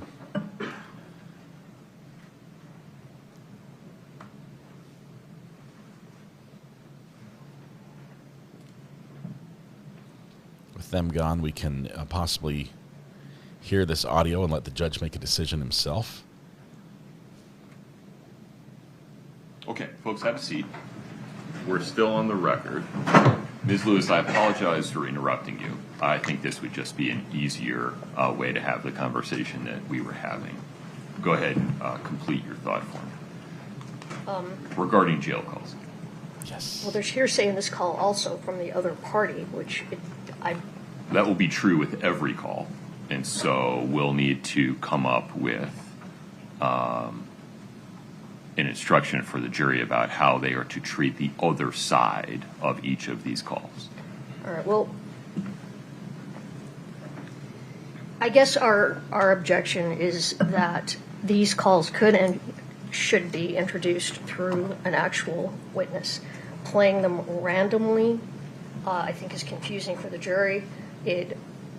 May we stay focused on this particular call for a moment to tease out your position on that? So this is 2-95. I'd like to look at that again, but I also think that Hold on, I wasn't finished with my question. I'm sorry. My apologies. This is 2-95.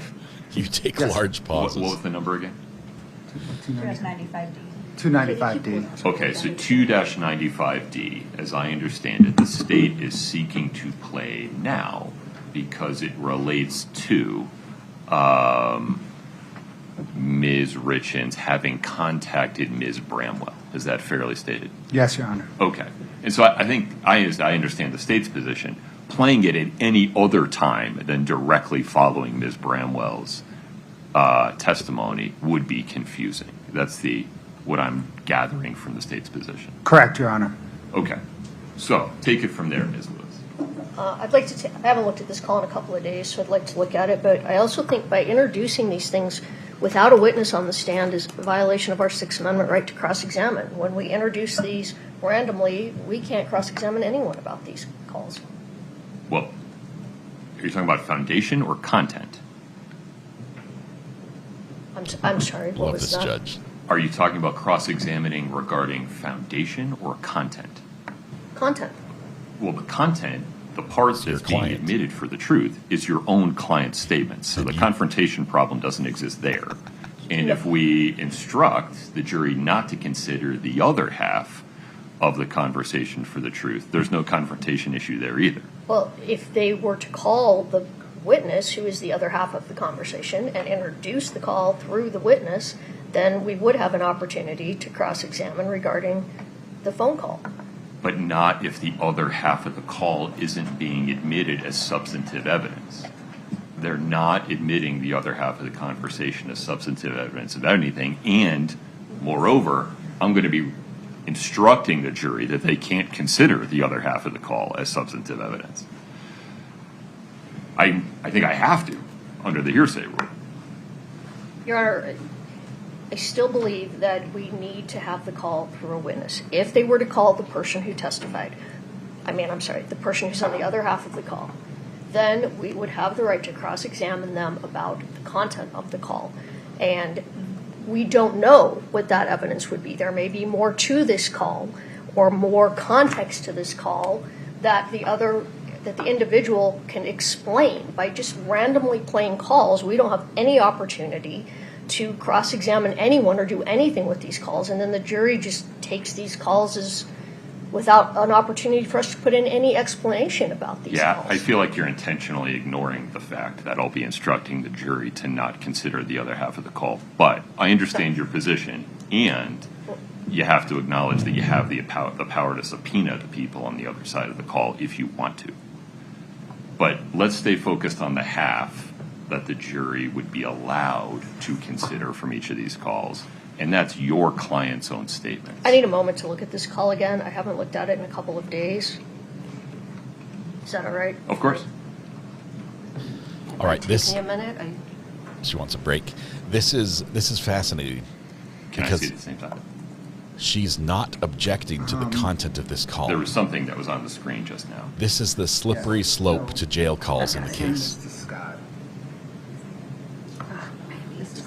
This is just the first, right? And if they can block all the jail calls using this method, that's great. This call itself might not have anything that they really care about as far as evidence, or really feel is important to fight.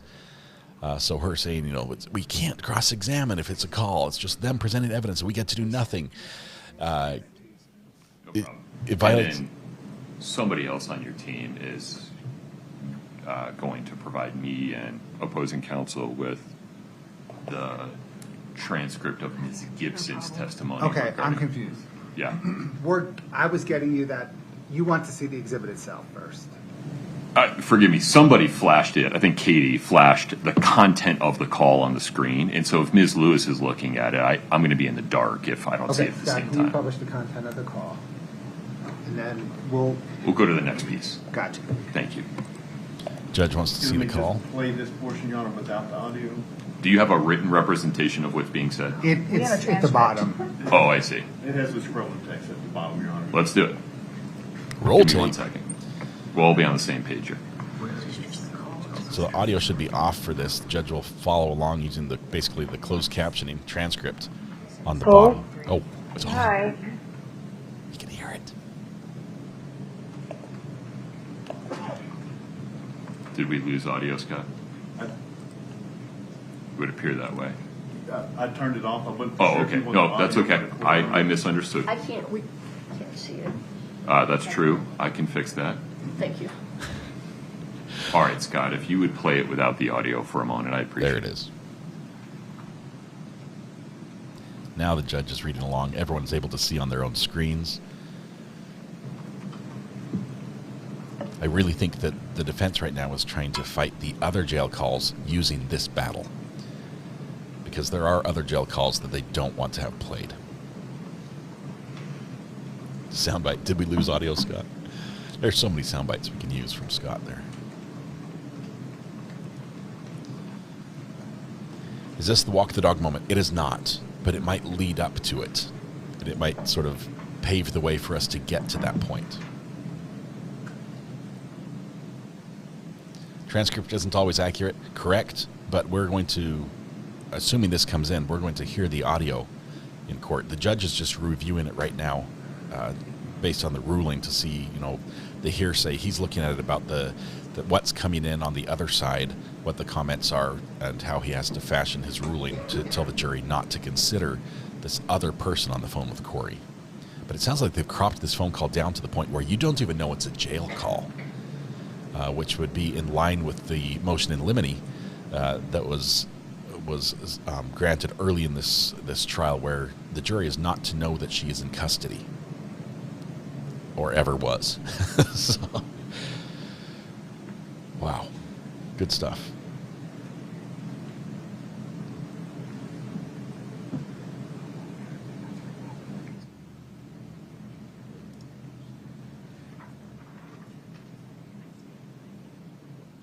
What is Walk the Dog? I don't want to spoil it for you by reading it, because I don't know what portions are coming in, and how much is coming in. But Walk the Dog is a letter Kouri wrote while in jail to show to her mom, allegedly, giving her mom instructions on what her mom should say or tell other witnesses in this case to do in this trial, and what their testimony should be. And it's explosive. It is unbelievable. But I'm waiting for that moment. I don't want to spoil it right now. We have reviewed it in the past. We've got a link to it over on our Facebook channel. You can go back and watch the video where we read the entire letter. There might be portions of it that don't come in. I don't want to cross that line and blur that in our minds as potential jurors, as the extra juror. Hey, how are you doing? Hi.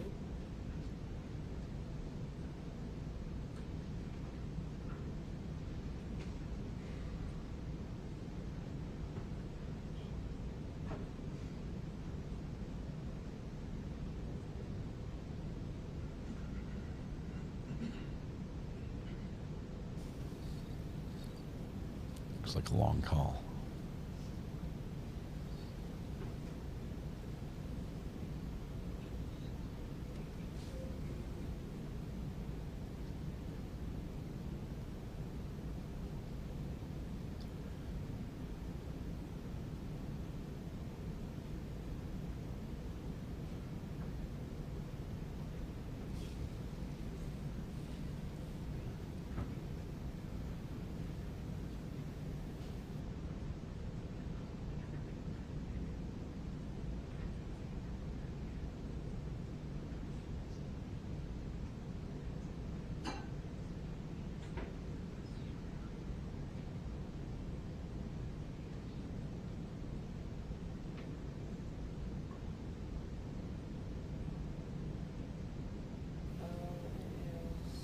Long phone call.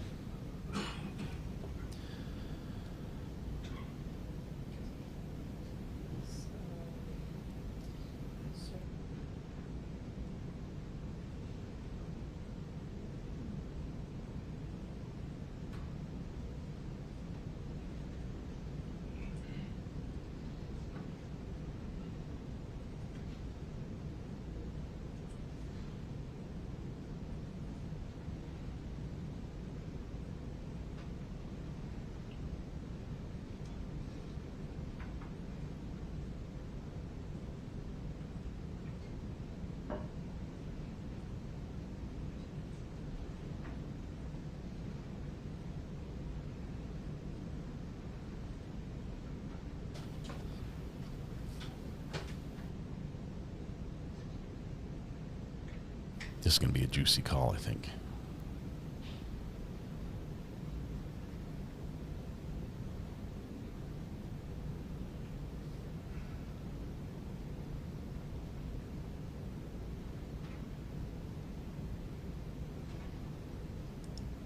Natalie, member for 28 months, says it was so quiet. I thought my earbuds stopped. I'm sorry, my wife came in to have me choose a color of shingle.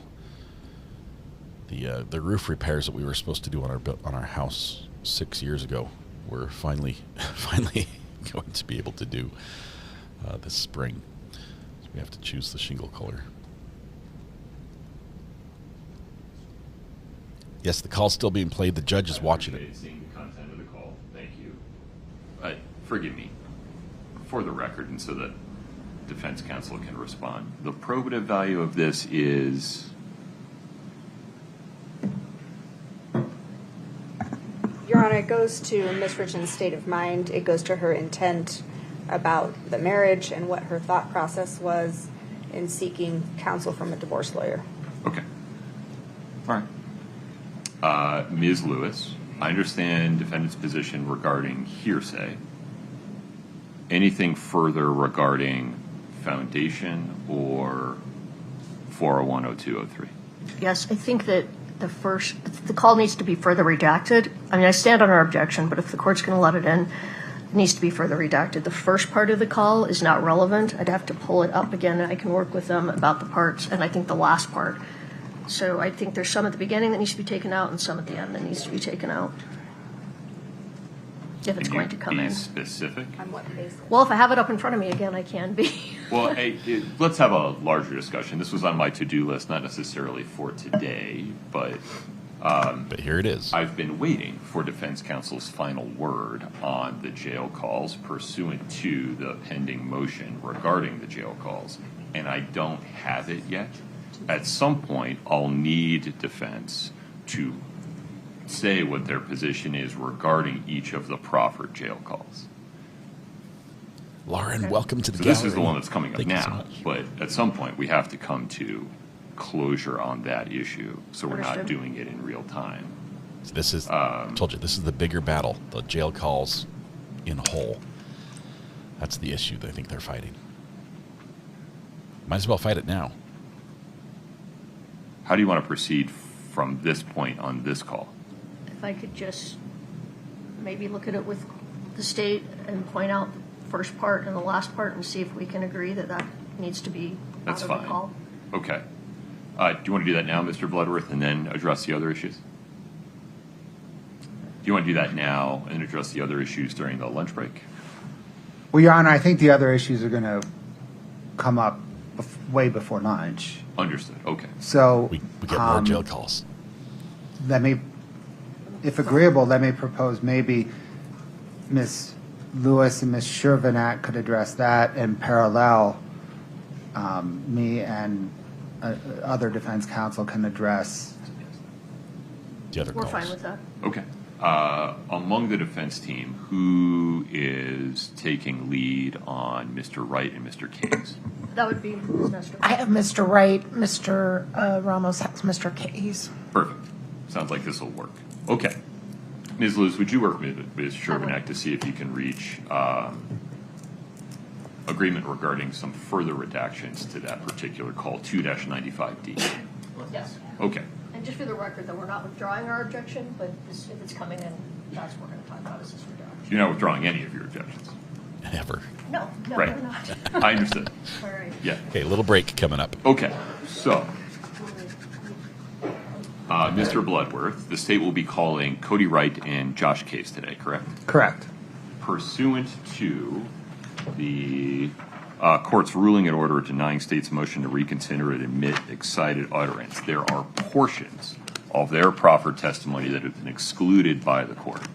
There are other portions, though, that I imagine the state's view is should come in under other exceptions to the hearsay rule. Have you, can we just talk about practicalities for a second, had a conversation with Mr. Wright and Mr. Case so they are aware of the limitations imposed by the court?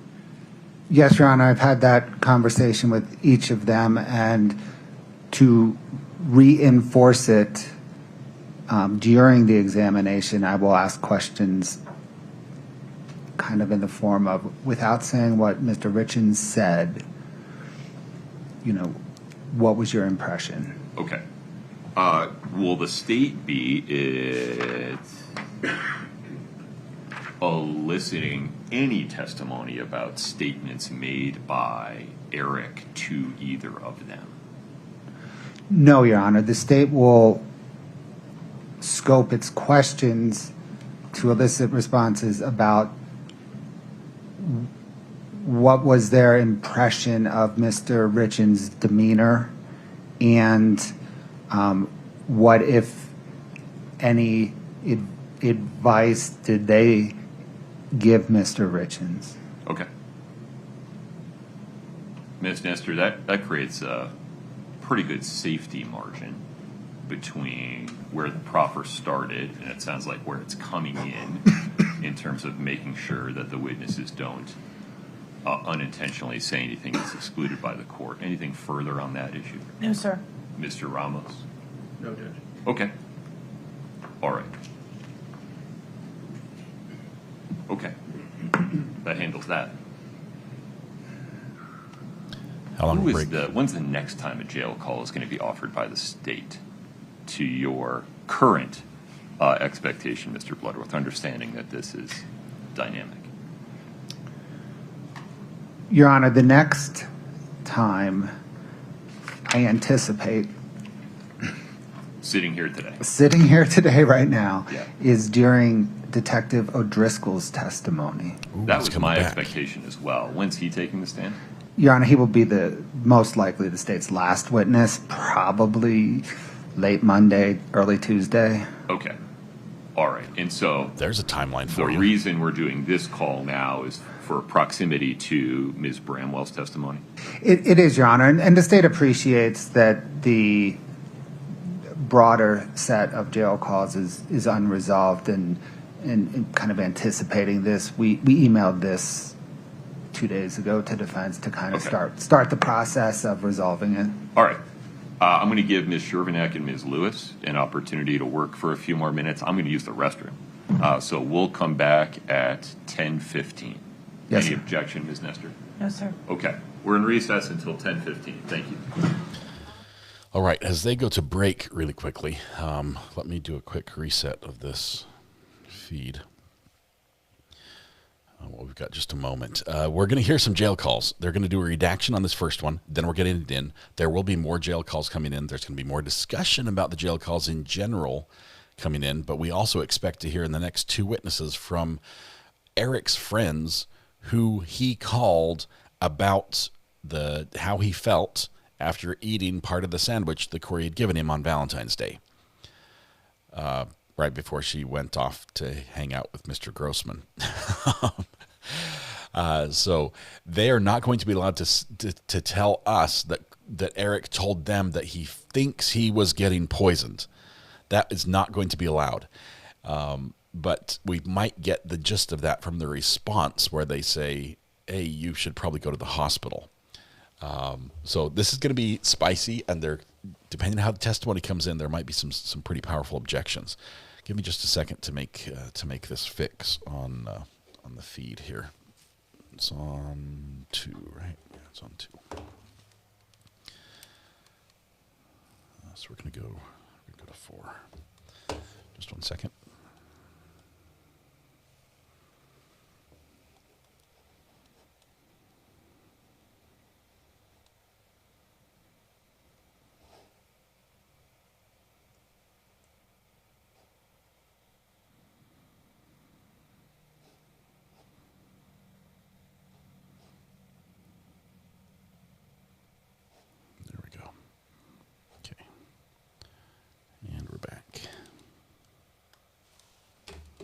Was just a glitch in the matrix there, so we're back to live again. Because Eric's statements are hearsay, right? They're not allowed to come in, but we are going to hear the response, and they're going to be able to say that they were concerned, that they felt that Eric was exhibiting signs of concern about his health. I don't know how much they're going to be able to say there, and then that they were also worried as well. So what was it the judge said that he needs to use the little judge's room? Did he say the little lawyer's room? Yeah, didn't say that. Let's see. Listen, no pun intended. Kouri was under arrest in jail and knew she was monitored. The state can use her statements against her. We are in court, after all. Yes, but the judge has said that they can't. The jury can't know that she's incarcerated. Still, why would that be a problem? She has been held since her arrest, and her bond has been denied over and over. No bond.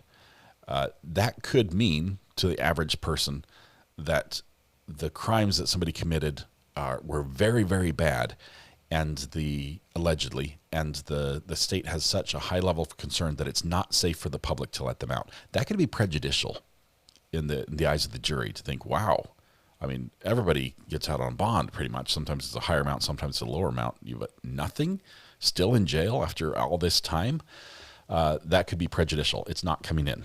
So the jail calls are clipped. We're not going to hear, you have a collect call from inmate Kouri Richins at Summit County Jail. We're not going to hear that part. It's just going to start with the phone ringing, and that's it. Let's see. Hard to die from food poisoning. Yeah, but what a way to go. Oh, my goodness. Food poisoning is not fun. Did the state say finishing up around Tuesday? Yes, Tiffany, you caught that.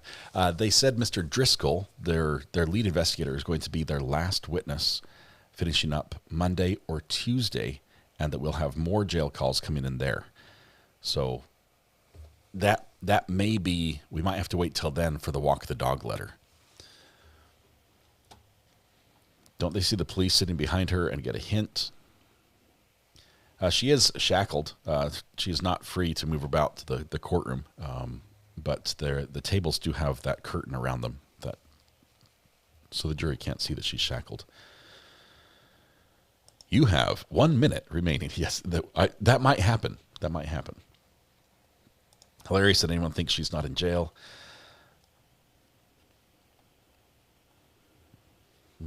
Ashley, I'm sorry you're getting lives. We specifically don't tell YouTube that I want to control whether they're lives on the channel or not, and I never admit them. So if you do refresh your screen, I think YouTube will send it out as if you logged into the channel initially and might post a live, but it shouldn't be. It shouldn't be putting them on there. Okay, hold tight here. Call from Selena. Hey, Selena. Hey, Selena. Sorry. Are you there? Hi, yes. Hi, everyone. I'm not going to miss any more court days. Well, it's nearly over for the state. Just 2 more days. I know, so I cannot miss them because I don't know what's coming. Yeah. It's going to be spicy for the finish. You're going to be back up there on Monday and Monday and Tuesday, Wednesday, Thursday, Friday, every day because it's nearing the end and it's going to keep getting better. We're only 2 weeks in right now. They have blocked out 5 weeks for this one. I can't imagine the defense has 3 weeks of testimony. I can't imagine it either. I thought the prosecution would go longer. Yeah. But I've been worried about missing the walk the dog letter coming in day, and now I know I won't because I'll be there Monday and Tuesday, and it has to come in one of those days. Yeah. I can't imagine it coming through today if we don't have... I think you'd need the lead detective on that one to bring that in. Unless you're going to call someone from the jail. Exactly what I was That's going to get thinking. messy. They'd have because they found it right in her cell. Mm-hmm. So yeah, it's going to be interesting. All right, well, drive safe. I know you guys are finally getting some snow over there, right? Oh yeah, which we need. Thankful for it. Just real quick, a lot of people in chat have been asking if Kouri's mom is in the courtroom. Yes, she is in the courtroom along with her sister, but I have not seen any other family members. Her brother has not been there. So I'm just helping out with that question. So. Awesome. All right. Thank you, Selena. Look forward to seeing you in chat and then in court Monday and Tuesday. And all right. Thanks. We'll see you. Okay, thanks. Bye. All right. My phone is about dead. I need to plug it in. Sorry, I have to put the burner phone on hold for a little while. Let's see. This timeout, I don't think we got a time for when we're coming back. The judge just said we're going to give them a few minutes to do the redactions. It shouldn't take long, as long as they agree on the redactions. If they don't agree, the judge will have to play referee and sort it out. How do you get a letter found in her cell if jury can't know she's been incarcerated? It's going to be tricky, Lobo. It would really be tricky. The letter itself doesn't mention, or if it does mention her being incarcerated or difficulties of being in jail and something like that, that would be redacted out for sure.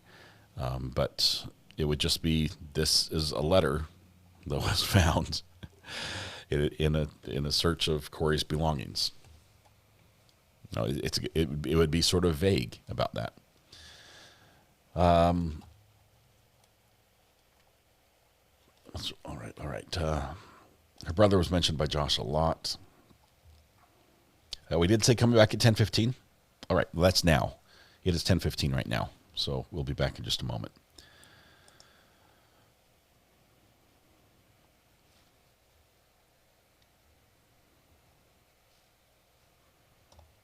All right. You would have to authenticate it using the jail.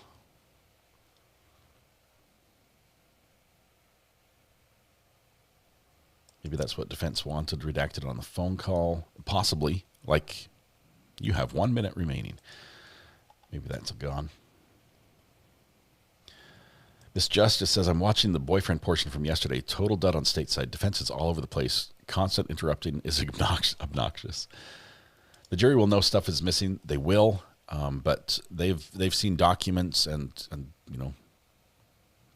stuff before that's had stuff missing, and the judge can, if it's bad, he can explain to the jury not to consider, not to try to guess what was covered up, and not to take any put any weight on the fact that parts are cut out. They were cut out because it's not admissible, and that's all they need to know. The part they need to know is presented. That's what you consider.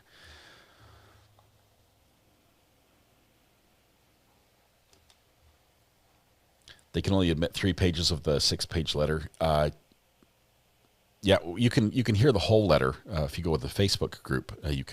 We read the entire letter, and you can watch the video there. We can see it, but the jury's not going to hear everything. Parts of it are staying out.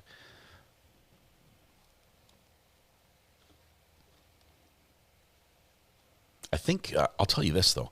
If Mr. Bloodworth is the one that brings the letter in, his style, which this was talked about on Twitter a little bit through Brian, I think Brian Enton asked him a question. Brian Eaton, excuse me.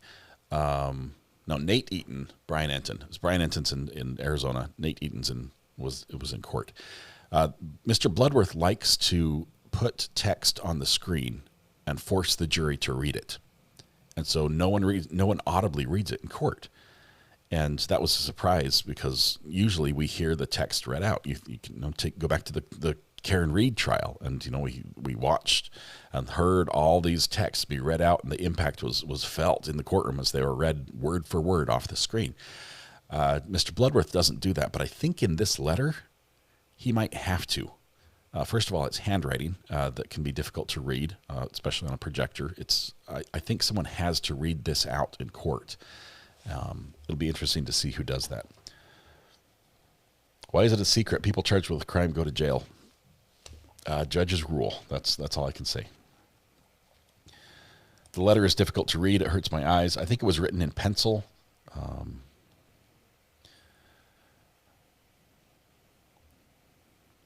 see.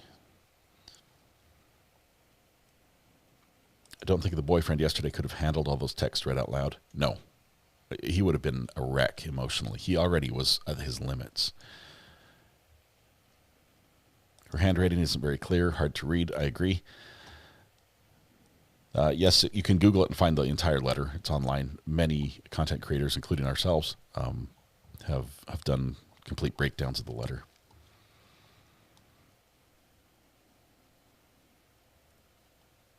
So the jury knows her calls were recorded, but not from jail. Basically. What is the letter we're talking about? I just got here. The letter is a letter Kouri wrote in jail to her mom with a list of instructions to witnesses in her trial as to what they should testify to and what they should say happened. And it was not...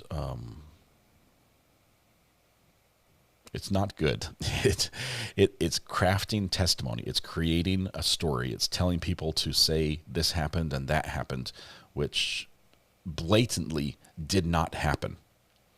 It's very apparent that it did not happen, and you're just telling them to say that it did. It's going to be a great letter to read, and it is wild. I've never seen anything like it in any court we've ever watched.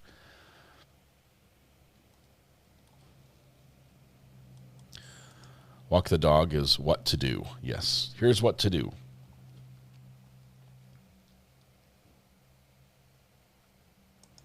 Mrs. Gerns, that's what we're trying to do this time. We're not bringing it in right now. I mean, I've got copies of it.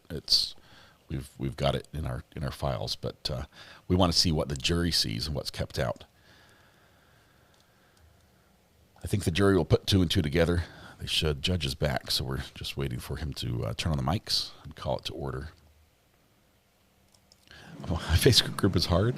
Just answer the questions. One step at a time. Regarding redactions to 2-95D, Ms. Lewis, were you and Ms. Sherbanak able to reach an agreement? We reached a partial agreement. Okay. Tell me where we stand. They're going to redact a few lines out at the end of the calls, which, I don't know. We agreed to redact the things at the end. At the beginning of the call, I believe we should redact everything up until page. Do you have the transcript? I don't. I can send it to you. Sounds good. If that's helpful. Yeah.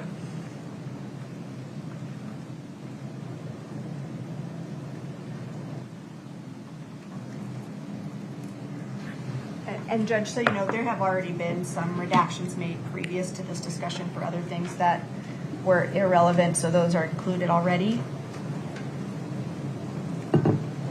But you will see some redacted portions of that transcript. Okay. Whatever you're sending to me, will you copy Ms. Lewis? Or I have it. The same thing at the same time. Oh, I already sent it to you, and she has it that I sent earlier. It's the same. Got it. One moment, please.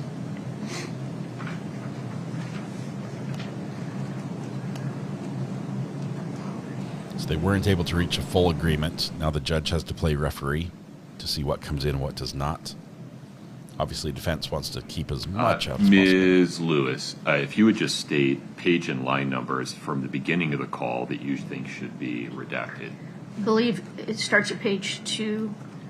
I believe we should redact starting line 15 on page 2 through line 4 on page 3.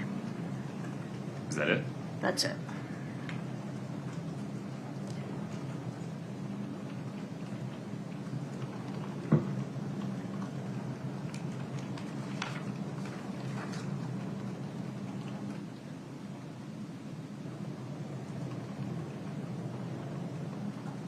The judge may be inclined to keep some of this out. Having asked the state about probative short period adds anything, provides any context, has any probative value. What am I missing? I disagree, Judge. For starters, it does directly from Ms. Richins say what her state of mind is going into this call, her annoyance, and in her tone of voice when you hear it, when you hear the audio, there's frustration there, and it does add quite a bit of context, particularly in the beginning of the call. And then, in particular, she says on page 2, starting at line 21, I'm just like so fucking annoyed, like what the hell does anything have to do with anything?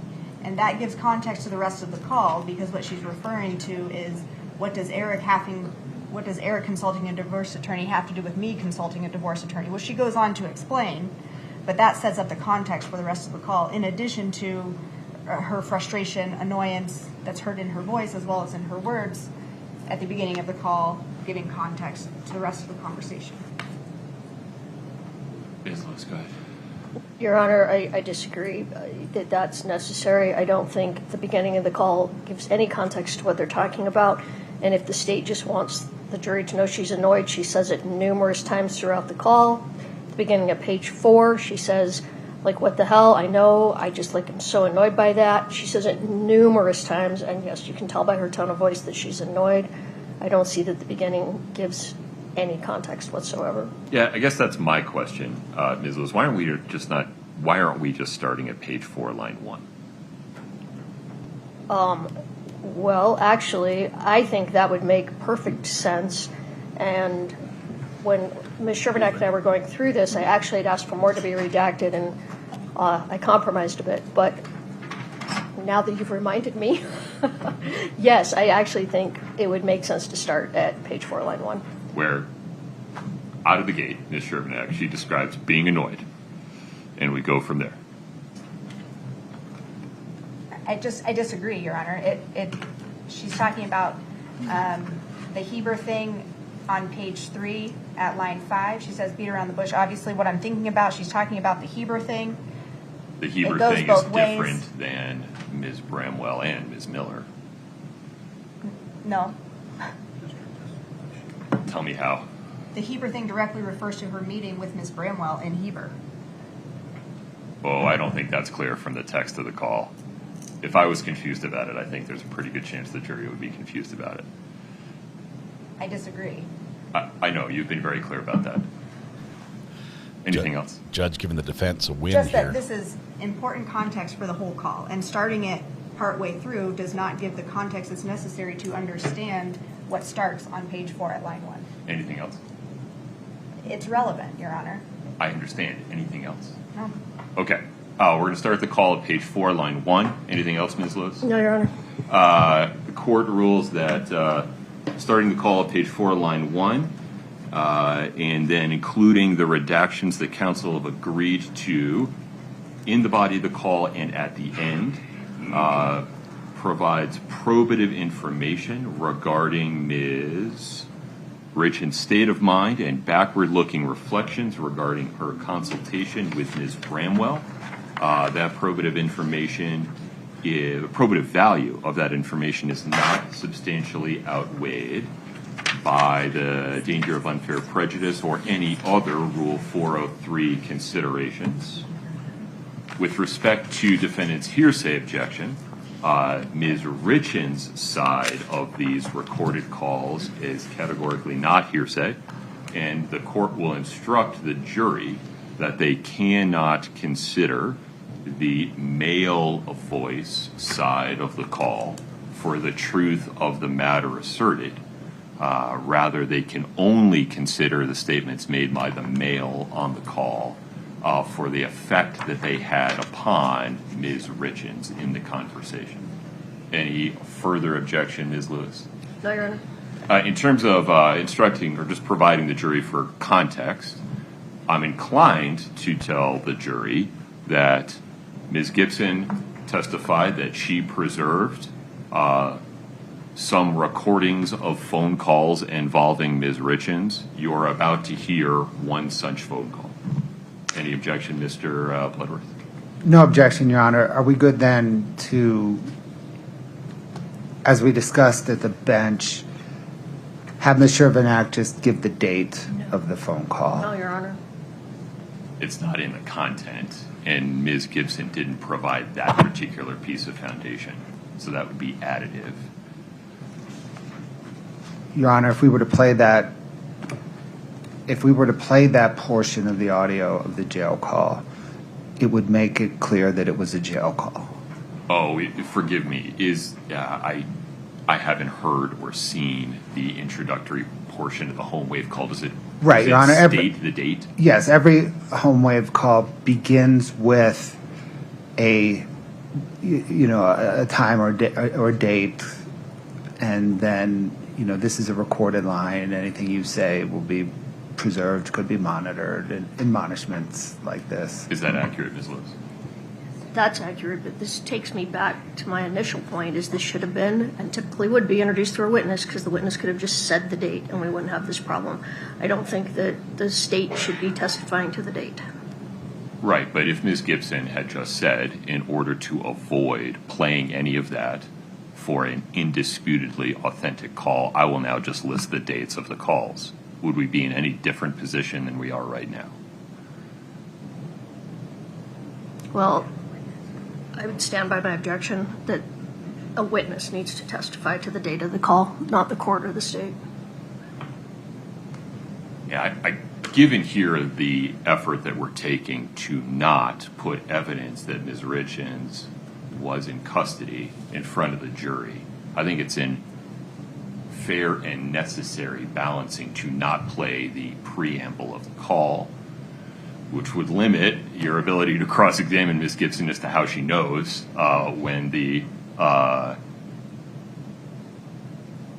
date of the calls, because it's based on that same content. And so I think it's appropriate and does not violate defendant's rights in any way to just state what is undisputed. December 18, 2023, correct, Mr. Bloodworth? Oh, that's correct, Your Honor. I also think the date falls, because of the way the calls are labeled, the date falls under Jeremy Thomas's certification as to the authenticity. I understand. I think you and I see it the same way. It's just a matter of the defense's good faith objection to me providing the information, but given the alternatives, this is the best way. Yes, sir. Okay. One more Please. Pragmatic question. Because the court's decision just redacted out the initial part of the demonstrative, it seems to make sense to the state to, at this point in time, as a matter of efficiency, to just kind of fast forward and hit play beginning at page 4, line whatever the court just decided. Yeah. Rather than take 15 minutes to redact the exhibit now, and then at the end of the day we can redact it and clean it all up consistent with the court's ruling. Is Lewis, you okay with that? You're not waiving any objections? Yeah, I understood. Yes. Okay. I've got to redact it Okay, so Scott's way ahead of us. He's ready. Scott, why don't we take a look at it together? Show me the new version of 2-95D. Roll tape. Including audio?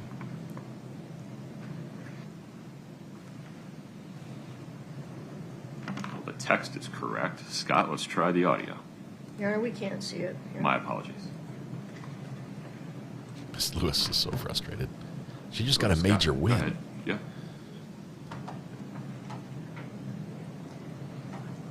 Obviously. Who fucking what cares? the hell? I know. I'm just like so annoyed by that. Like I'm like, what the hell are you talking about? Like who gives a shit? Yeah. Nope. Obviously, if And one it's party's not like- going to do it, the other party's probably going to do it to see what the fuck. Do you want to fast forward to the end just to confirm, so Ms. Lewis can confirm that the stuff at the end has been redacted out?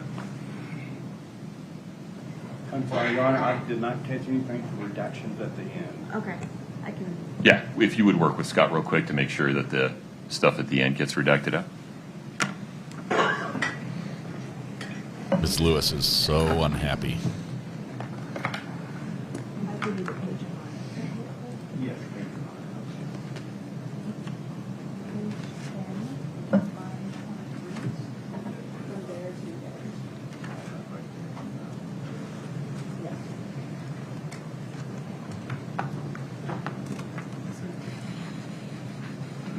Thank you, Scott.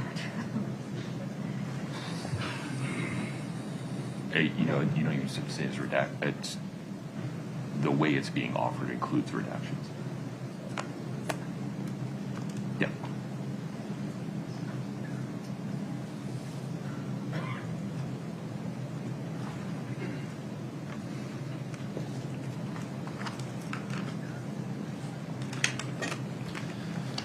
So the first of the jail calls is going to come in today. We will get more, probably next week, Monday or Tuesday. Additional calls. This one has been redacted. The defense asked for some of the beginning and some of the end to be redacted. The judge actually granted more than they asked for on the front end and matched what they wanted on the back end. So this was a parsed down version of the call. It cut out some of the language that Kouri shared with a little frustration, maybe some F-bombs. We might still get some of that in this call, but it cut out a portion of that, 4 pages of transcript, but it still contains the gist of the phone call involving the previous witness or talking about the previous witness, which is the lawyer.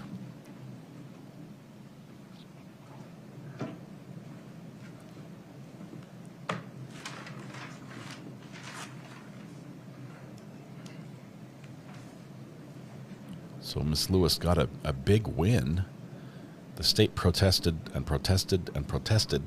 The judge said, I know that, I understand, I get it, and then still ruled against them. And by looking at their faces, you'd think Miss Lewis got her Halloween candy stolen by the judge. She's pretty grumpy about it, probably because this paves the way. It makes a roadmap for the other jail calls to come in. And shows how they're going to be handled. Once that juror instruction has been crafted to handle the hearsay objection for the other side of those jail calls, you basically have almost no objection. Let's do it. Table 2. Okay, if you fast forward to the end, Ms. Lewis, let's make sure that the redactions you spoke with Ms.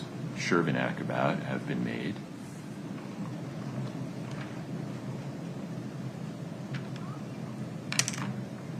It's really quiet. Can you turn the audio up? Obviously. Sorry, I have the audio on my speakers. Let me change that over real quick. Okay.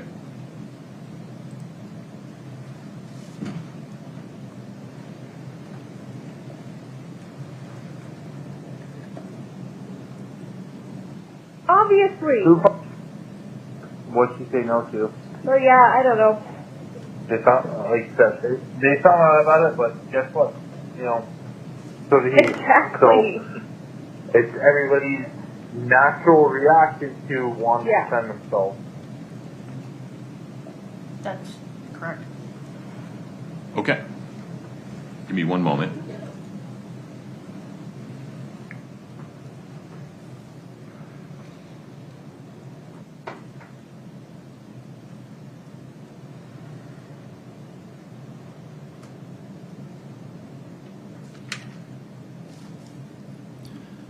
I'm not sure who it's on the other side. I thought it was going to be this previous witness or lawyer, but maybe it's just discussing the lawyer. So we'll see until we get confirmation who this call is with. Okay. Mr. Bloodworth, Ms. Sherbanek, anything before we invite the jury back in? No. No, Your Honor. Ms. Lewis, Ms. Nestor? Okay, we're ready for the jury.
Please have a seat as you come in.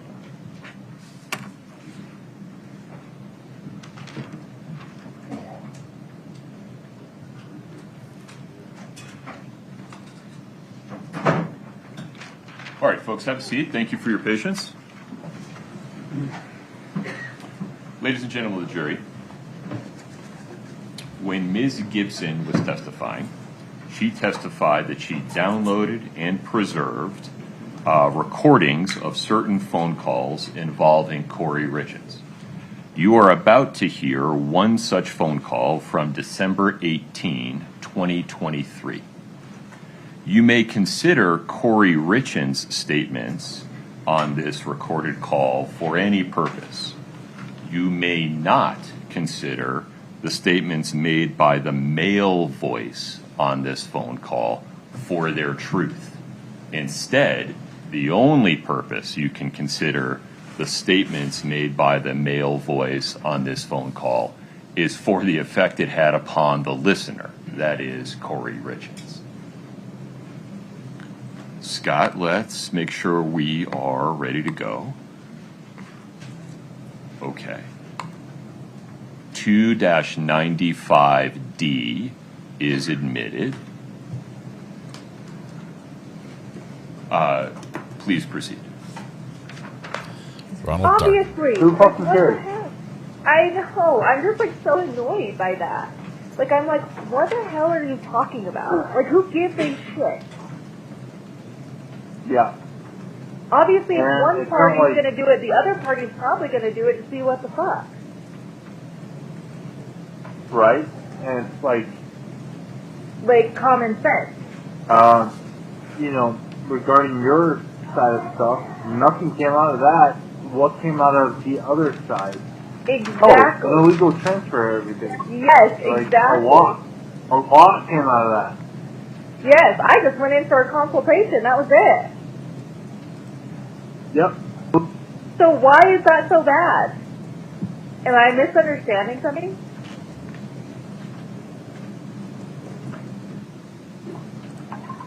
No, it's just something they're going to try to probably try to hold against you, you know, for no fucking reason. Because He did it first. guess what?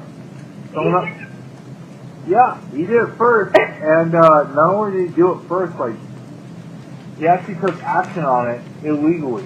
Yes. All I did was, what the hell am I supposed to do? That was literally the conversation. Yeah.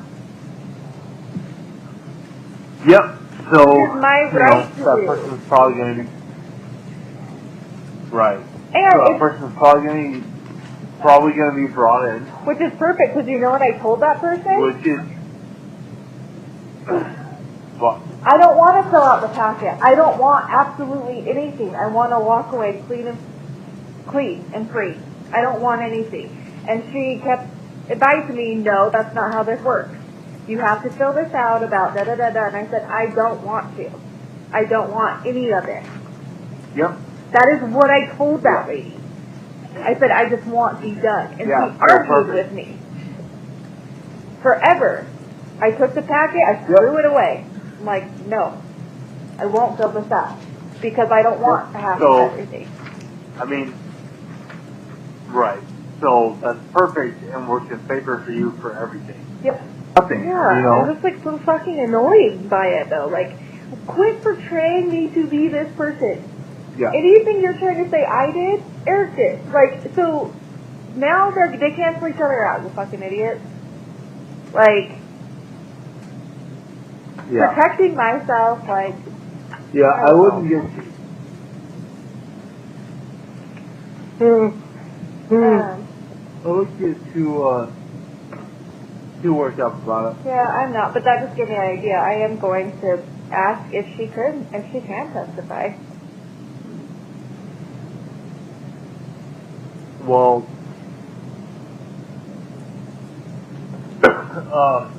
that's not really going to matter because she just gets subpoenaed. And to be honest, if their attorneys don't do it, yeah, you're going to. Yeah. So I don't know. I'm just annoyed. So I told Mom. I said, because they're going to try to paint this picture. So you're going to try to paint this picture and like, oh no. Yeah. Nope. Here she is. What did you ask about? What did you advise her? What did she say no to? So yeah, I don't know. They thought, like you said, they found out about it, but guess what? You know, so did he. Exactly. So it's everybody's natural reaction to want to defend themselves.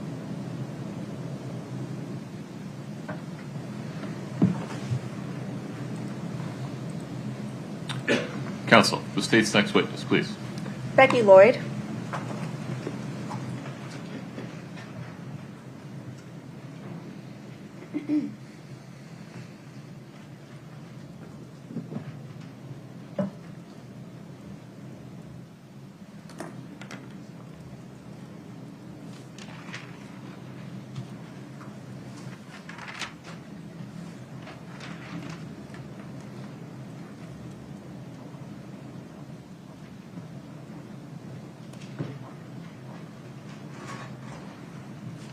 Ms. Lloyd, if you'd step in front of Brittany, we'll get you sworn in.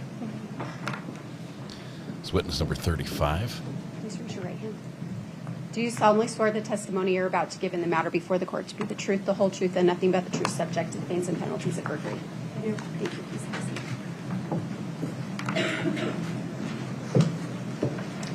Thank you so much.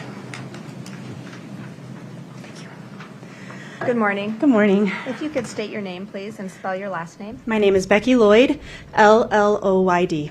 Where do you work? I work for C&E Stonemasonry. And how long have you worked there? I've worked there 5 years. What is your current role with C&E? I am currently their estimator. What's that mean? It means C&E Stone, we put stone on houses, and my job is to figure out how much we need on those houses. What was your job back with C&E when you first started with them? I got hired originally as an admin. And when was that? That was in February of 21. Did you know Eric Richins? I did. How long did you know him for? I met him sometime around 2017. Okay. And what about Kouri Richins? Do you know her? I do. And did you meet her around the same time? Yeah. In 2021, what was the nature of your relationship with Kouri Richins? I knew her as a neighbor, I knew her as the mother to my children's friends, and I knew her as my own friend. I want to turn your attention to December of 2021. Was there a conversation that you had with Kouri Richins in December of 2021 that stood out to you? Yes. What was the date of that conversation? December 17th of 2021. That's a specific date. Why do you remember that date? Because I keep a journal and I have photos from that date. What were you doing that day? We were doing a Secret Santa gift wrap for C&E Stone. We get presents for families in the neighborhood that don't get a good Christmas, and we were wrapping them to give away. Now, when you say we, was that, who's the we? Me and Kouri. Okay, just the two of you then? Just the two of us while we were wrapping, yeah. Was there a topic of conversation that came up related to Kouri Richins' marriage? Yes. How did that come up? I had recently gotten divorced a couple months before, 3 months before, and she was asking me how that was going, and I was asking her about how her marriage was going, and her and Eric had a fight that day, so it was definitely on the top of her mind. What did Kouri say to you? Kouri had an opportunity to go to a work event of some sort, like a Christmas gala, something like that. And it was going to be a really good opportunity for her career. She was excited about it. At the same time, Eric had booked a sleigh ride with the family for Christmas, a good family activity, and they had a scheduling conflict, and they did not agree about what they should do for that scheduling conflict. What else did Kouri say during that conversation about her marriage with Eric? She talked about how she was feeling trapped. She was feeling like there wasn't an easy way forward out of the marriage. She felt like she was worried about her kids. She was worried that she was going to lose them and that Eric was going to take the kids from her and that his family was going to turn the community against her. And she said that in many ways it would be better if he were dead. Look at that look. What was the tone of Kouri's voice during that conversation? It was serious. She definitely had a very serious tone. We weren't really joking. It was a very honest conversation and a very heartfelt conversation. And you could tell from her body language that, she was frustrated and she was struggling with where she was at. It was a serious tone. What was your reaction to Kouri saying it would be better if Eric were dead? To me, it really signified just how far their marriage was off track and how serious the situation was, and I felt bad for both of them. That's a heavy conversation. I don't have any other questions for you. Thank you. Thank you. Wow. And we have some faces. The eyebrows are up. Good morning, Ms. Lloyd. Good morning. My name's Kathy Nestor. I'm one of the attorneys representing Kouri Richins. First of all, I want to talk to you about how you got the job with C&E. Absolutely. Isn't it fair to say that Kouri helped you get that job because you'd just gotten a divorce and she was doing something nice for you? I would say Kouri helped me get that job. Yes, she let me know that it was available and definitely made sure that I knew that it was an option for me. And she was the reference for you to her husband, Eric? I would say so, yes. Okay. And when you were working at C&E, during the time that Eric was alive, Kouri was actually on the payroll, right? She got like a paycheck every couple weeks. That's true. Right. And isn't it also true that right after Eric died, she called and said, don't send me anymore? I believe so, but I am a little fuzzy on that memory. Okay. But at some point she came off the payroll. Correct. Really quick after Eric died. I would say so. All right. I want to talk to you about the conversation on December 17th. And this was, as I understand you, Kouri and Eric every year did a Secret Santa project where they gave less privileged people anonymous Christmas gifts, right? Absolutely. And so you were there wrapping those gifts? Yes. And you were having girl talk? Yes. And you're somebody that she trusted? Yeah, I hope.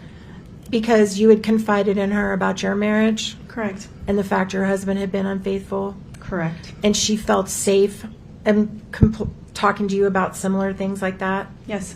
Okay. And when you were at this meeting, let me look at the date, just 1 minute. A couple of weeks after Eric died, you gave an interview about this conversation you and Kouri had. Yes. And you gave it to a private investigator that worked for the family of Eric Richins. Right? I actually don't remember if it was at that time, but I do remember in a meeting with him, yes. April 6th of 2022 at your house. Does that sound familiar? Yes. All right. And this gentleman who was not law enforcement, he was a private investigator, right? Yes. And he came to your house and you told him about this day that you spent with Kouri, didn't you? I don't remember, but I assume so. All right. And isn't it fair that in that first interview, you never mentioned anything about saying it would be better off if Eric was dead, did you? I don't recall. You don't recall? I don't recall. Okay.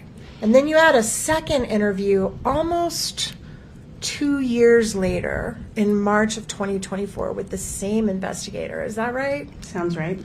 And then the investigator said, wait, I understand you've talked to Katie and there was something you forgot to tell me the first time we met about a statement Kouri made. That's true. And what you forgot to tell him was this part about it, he'd be better off dead, right? Yes. Okay. And isn't it fair that in this second interview in 2024, almost 2 years after, you even in that interview told him that you couldn't get on the stand for sure and say that she said that, didn't you? I do not recall that. Okay, Katie, can you please play the clip BL1? If we could cue that up and play it for her to hear. Cue it up. And let's make sure we're all talking about the same thing. My apologies. Do we have a foundation issue here, Ms. Sher?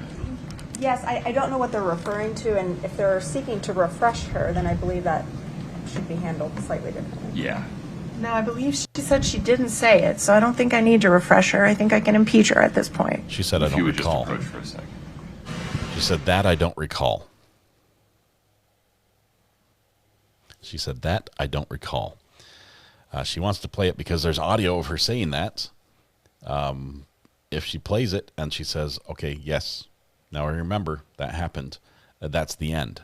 If she says, nope, that wasn't me, I didn't say that, that's fake, that's AI, whatever she wants to say, then it can be played. She was rushing to cue that up. I do have You need more than a carafe. Thank you. No problem. Oh, you do? Okay. You're just going to use Mr. Ramos's earbuds? I mean, I'm sure he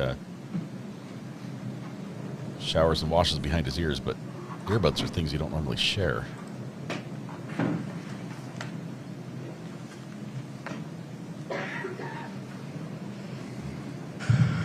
mean,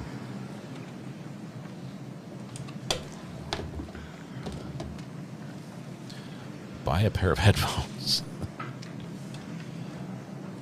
It's a new pair nobody's worn yet. You can borrow mine.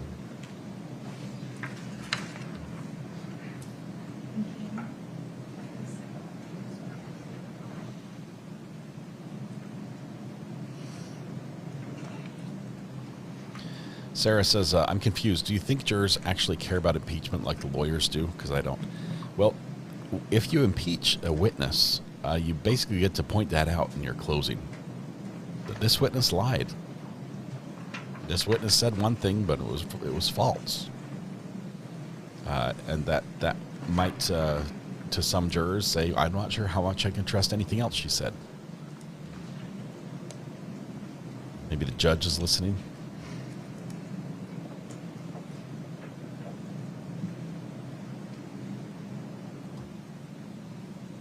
No, I don't think she did lie. She said that I don't recall.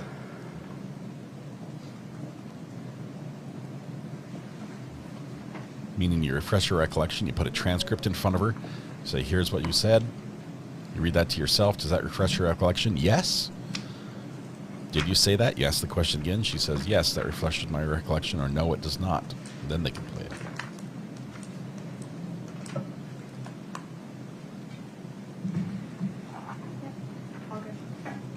All good?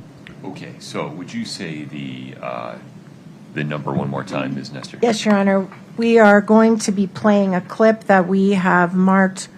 We're not going to admit it. We're just going to impeach with it, but it's BL1. Okay.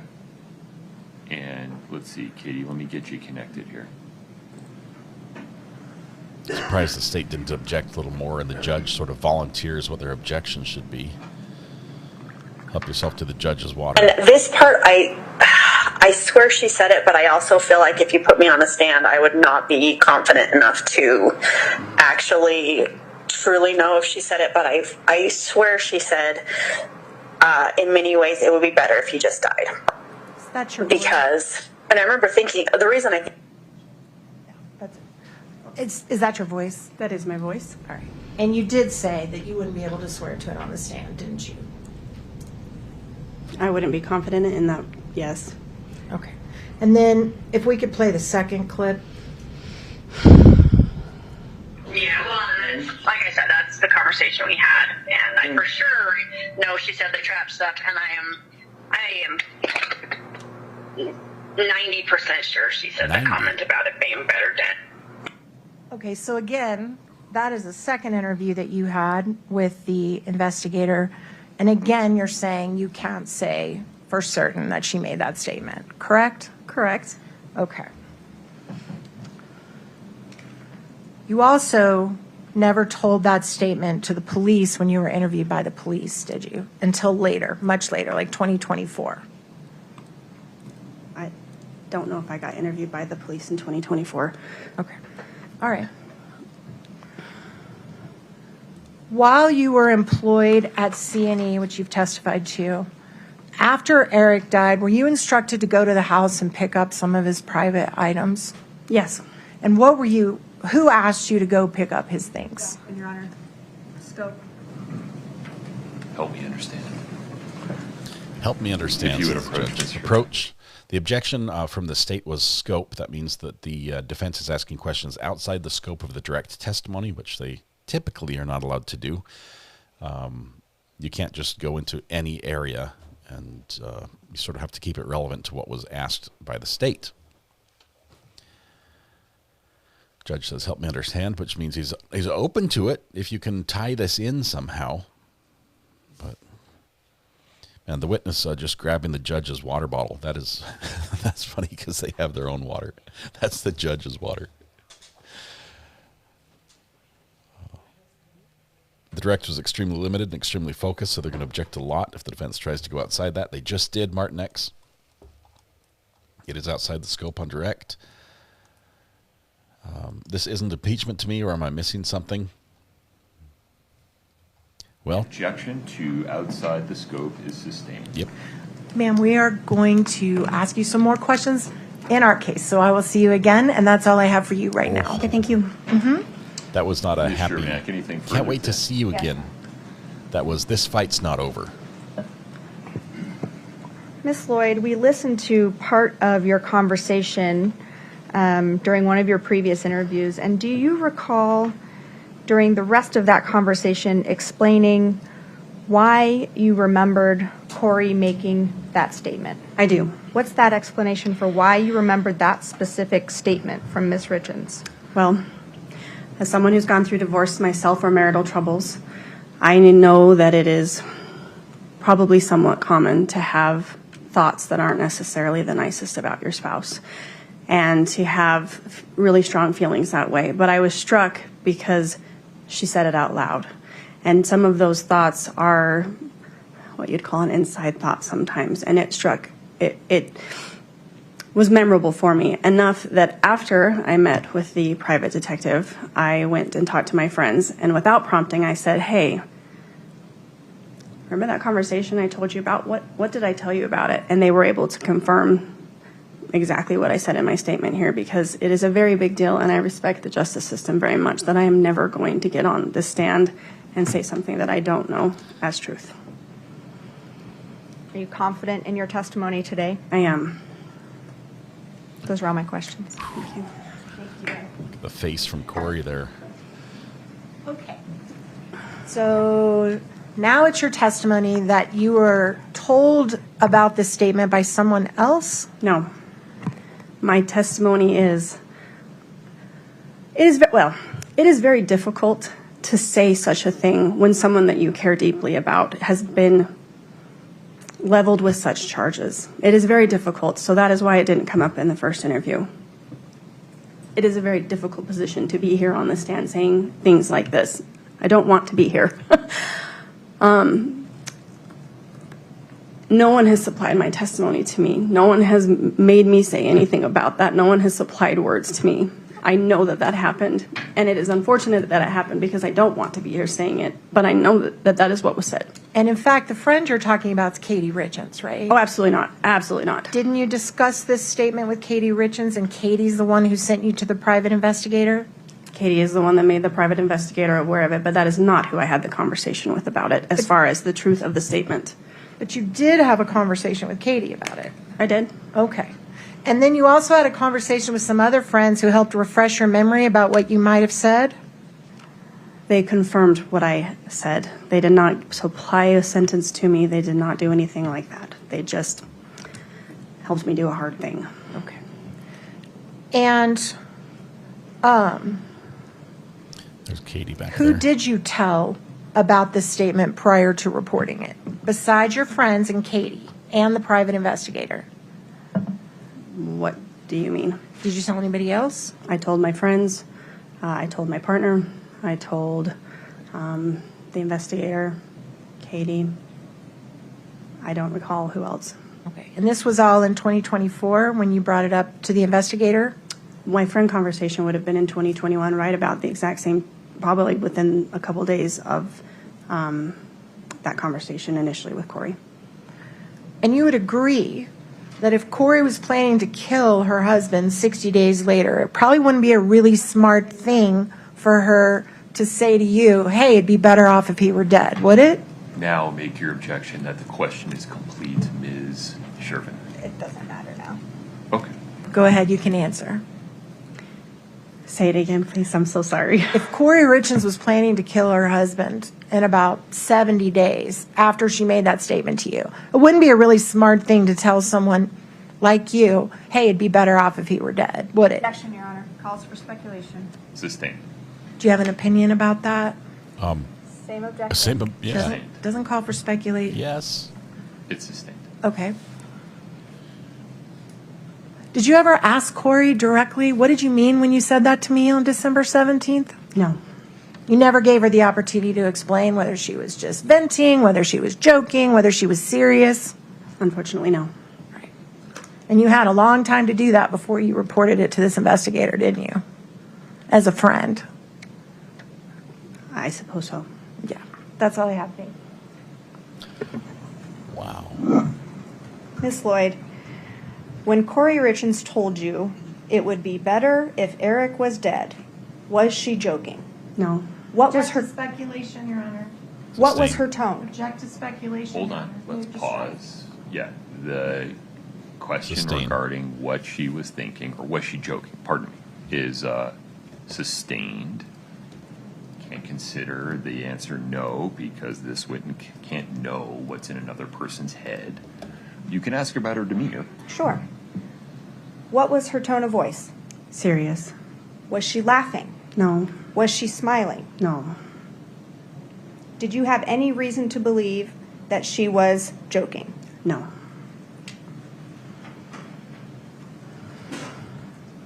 One last question.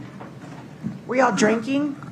We had one beverage. I had one beverage. That's all I have, Your Honor. Okay. May we allow this witness to step down? Yes. All right. Chief, please advise. I got it. Thank you. If you're called back, you'll get notice. Okay, thank you. In the meantime, please don't talk to anybody about your testimony. Please don't watch any coverage, read any coverage, listen to any coverage about the case. Okay. Okay. Perfect. Please travel safe. Thank you so much.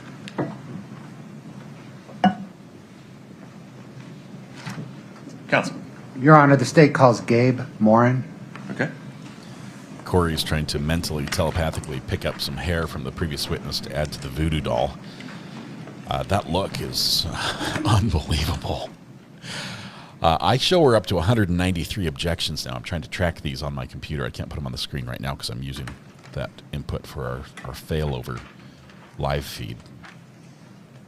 But it's getting spicy. The judge having to step in and saying, I've got it. You don't have to tell her that she can't talk to anyone. That's my job. You stay in your lane. It's Ms. Nestor. Did they say Gabe Warren? I heard Gabe. We'll listen here and see what the name is. Just one moment. But Sir, if you'd step in front of Brittany, we'll get you sworn in, please.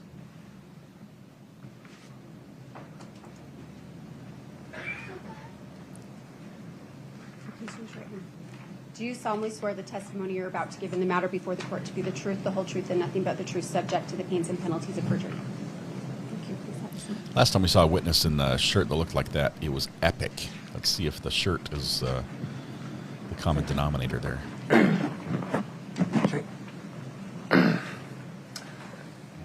Good morning, sir. Hello. What, sir, is your name? Gabriel Morin, M-O-R-I-N. And what do you do for a living? I own a restaurant over in Camas. And, sir, is that the Mirror Lake Diner? Yes, sir. How long have you owned it? Almost 13 years. Do you operate it as well? Yeah. Scott, can I get 8? They have good food. 6 or 8-6, please? When we'd go camping in the Uintas, we'd stop there. It's basically the last place to get some food before you go up. Good stuff. Yeah. Okay. Scott, if you can please scroll down.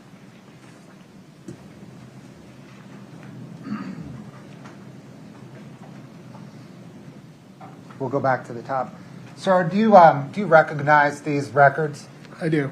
Are these records made at the time of the transaction? Yes. And is it your business's regular practice to make these records? Yeah. I mean, there's some, at the time of an order, the table is created, whether it's a to-go order or someone physically in the restaurant.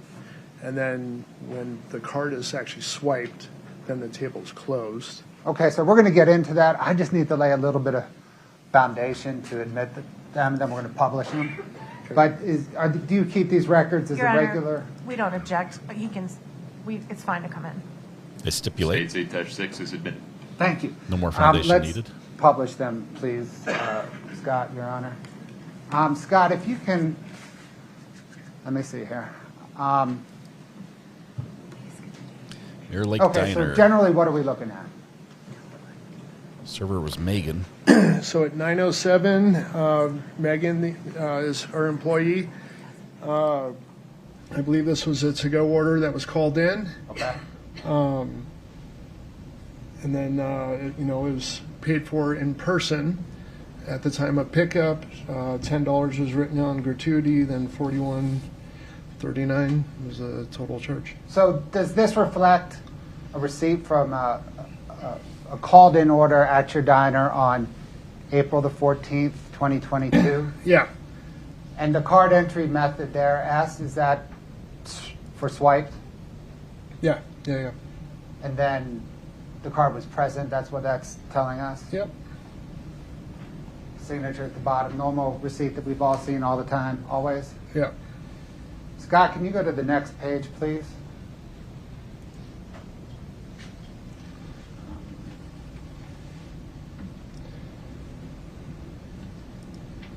Is this portion of the document that we're looking at now? Okay, so this is Megan's checkout. This would be at the end of her shift.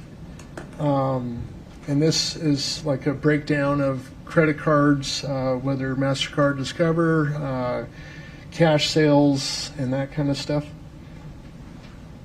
She made 300 in tips that day. And then, Scott, if you can go down to the third document. Can you embiggen that top part? Thank you. Love embiggen. And then, sir, what is this? Okay, so this is an audit of that particular order.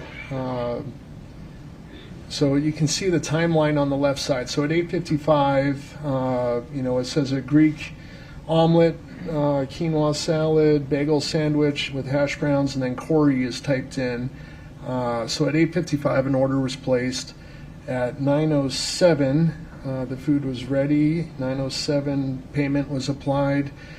And then at 10:50, adjusted payment. So the server has some leeway as to when they actually adjust their tips. I mean, before they're into their shift, they're going to go through all their sales and adjust tips. Some servers wait till the end of the day. At 11 o'clock on Valentine's, we weren't very busy, so she did it during the day. Sir, why the name Kouri? Well, because it was a phone-in to-go order. So, we don't take credit cards over the phone unless we really need to, but, we do enough to-go orders that we want a name associated with it so we don't get the orders mixed up. Yeah. Thank you, sir. I don't have any further questions. Okay.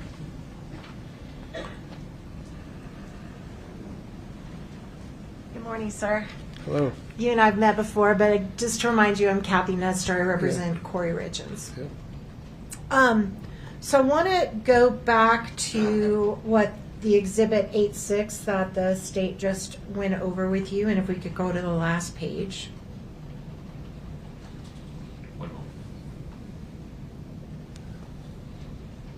Looks like the witness made eye contact Can you go with to the Kouri next and nodded. Page. The very last, that page, and then blow it up. And can we publish, Your Honor? It's in. Yep. Okay. So could we please highlight the bagel sandwich and the Greek omelet? Now, I've visited your diner. Good food. You guys have had 4 stars. similar menu items for a long time. Is that fair to say? Yeah. You're pretty familiar with your food? Yeah, we haven't changed the Greek omelet since day one. Okay, what's in the Greek omelet? Feta, spinach, Kalamata olives, 2 eggs, spinach. And it's an egg omelet. Yes. I don't know if there's another kind, Yeah. but just in case. All right. And so that is just the egg dish itself, right? It's not a sandwich. No, it does come with a choice of hash browns or a country potato. You can modify that and do a quinoa salad, which is what happened in this case. Okay. So they switched out the hash browns for the quinoa salad. Yeah, so there's an upcharge for that, but like you could get soup instead of hash browns. So Can you just give us all menus? And then what's in the bagel sandwich? bacon, egg, and cheese, avocado, and tomato. And it's on what type of bagel? Just a New York plain water bagel. And is there mayonnaise or anything on it? Nope. So it's a fried egg? Typically over hard. I'm sorry. Yeah, over hard. Yeah, fried egg over hard. Over So it's hard. Over I'm hard. sorry. So not runny. Got it. So it's a fried egg over hard. Mm-hmm. Great. And then pepper jack cheese. It's lunchtime. And This is so good. when you get that ready for a to-go order, how do you package it? It's because it's with hash browns. It'd be in a styrofoam box. And it's a hot sandwich, correct? Yeah. You certainly wouldn't want to eat an egg sandwich cold. Right. That'd be kind of gross, right? Debatable, but Okay. Yeah. Maybe a cold egg sandwich. we do a lot of to-go that okay, that's what they want. Okay, but you give it to them hot. Absolutely. All right. Okay.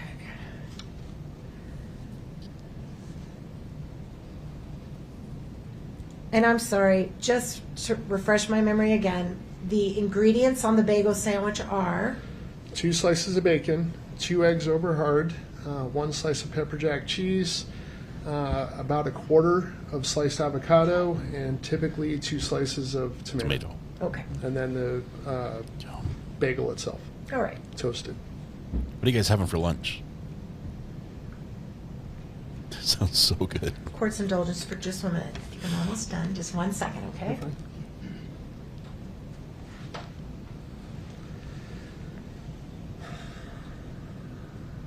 This guy's business is going to surge overnight. I'm just going to swing Just by to the be clear, diner. the time that was on the stamp says 8:55 a.m. Could we bring that up one more time? I just want to make sure I understand what that time means. Is that the time of the order or the time it was picked up? When it was ordered. So it was called in at 8:55. All right. And then it was physically picked up and paid for at 9:07. Perfect. At 9:07 in the morning. Yeah, it's It's breakfast. Well, it says AM, so that's Okay, I'm going with it. Perfect. Thank you. That's all I have, so I appreciate it. Okay.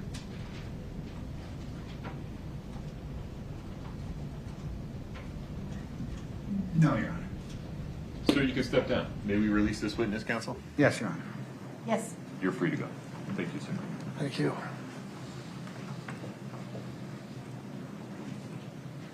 Mr. Bloodworth, who's next?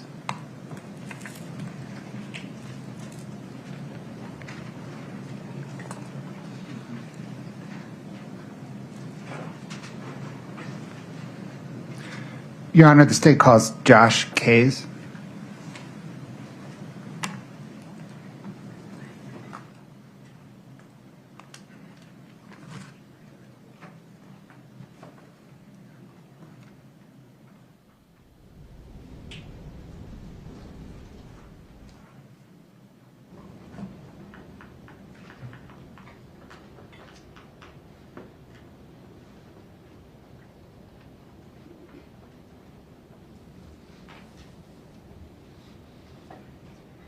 Your Honor, I apologize. I understand he's at the other building right now. Oh, Maybe no we can problem. take 5 minutes. Yeah, let's let you stretch your legs. No harm in that. Please rise for the jury.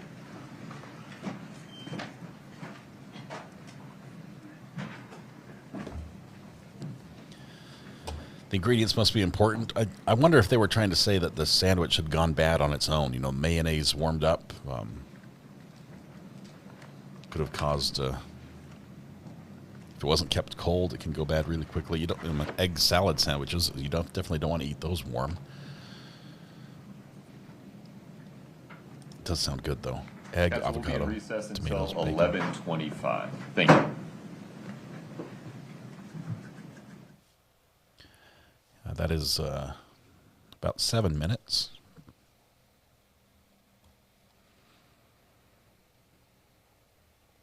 What are these things proving? Well, Kouri's picking up the sandwich and providing it for Eric.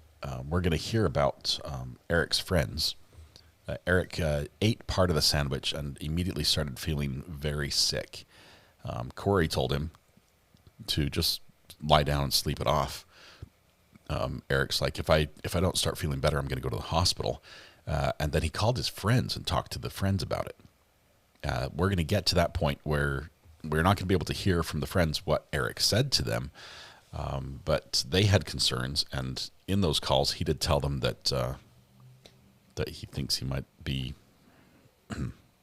poisoned. Egg salad is a staple sandwich at funerals.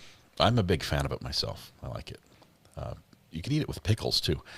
He should have introduced egg sandwiches for the jurors as a demonstrative. Bring in a fresh hot batch of sandwiches. Make an egg and cheese sandwich right now. I think we have bagels. I'm not sure if I have any avocado, but I know I've got the pepper jack cheese. I might be able to make one of their sandwiches for lunch. Would food poisoning happen quickly? Generally not that fast. Food poisoning's a little slower.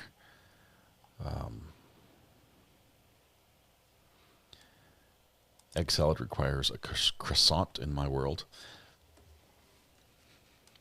Also, I like his green plaid shirt. I do love green plaid shirts. I think that was a Columbia brand, if I read the tag right. I bet this friend that's coming up, that's a witness. He talked to Katie and the private investigator. Lunch provided by Mirror Lake Diner. That would be funny. How far? Let's see. Where is Mirror Lake Diner? Is right at the mouth before you basically head up the mountains to go to the Uintas. Let's see. Trying to see in comparison with the courthouse. They're a ways away.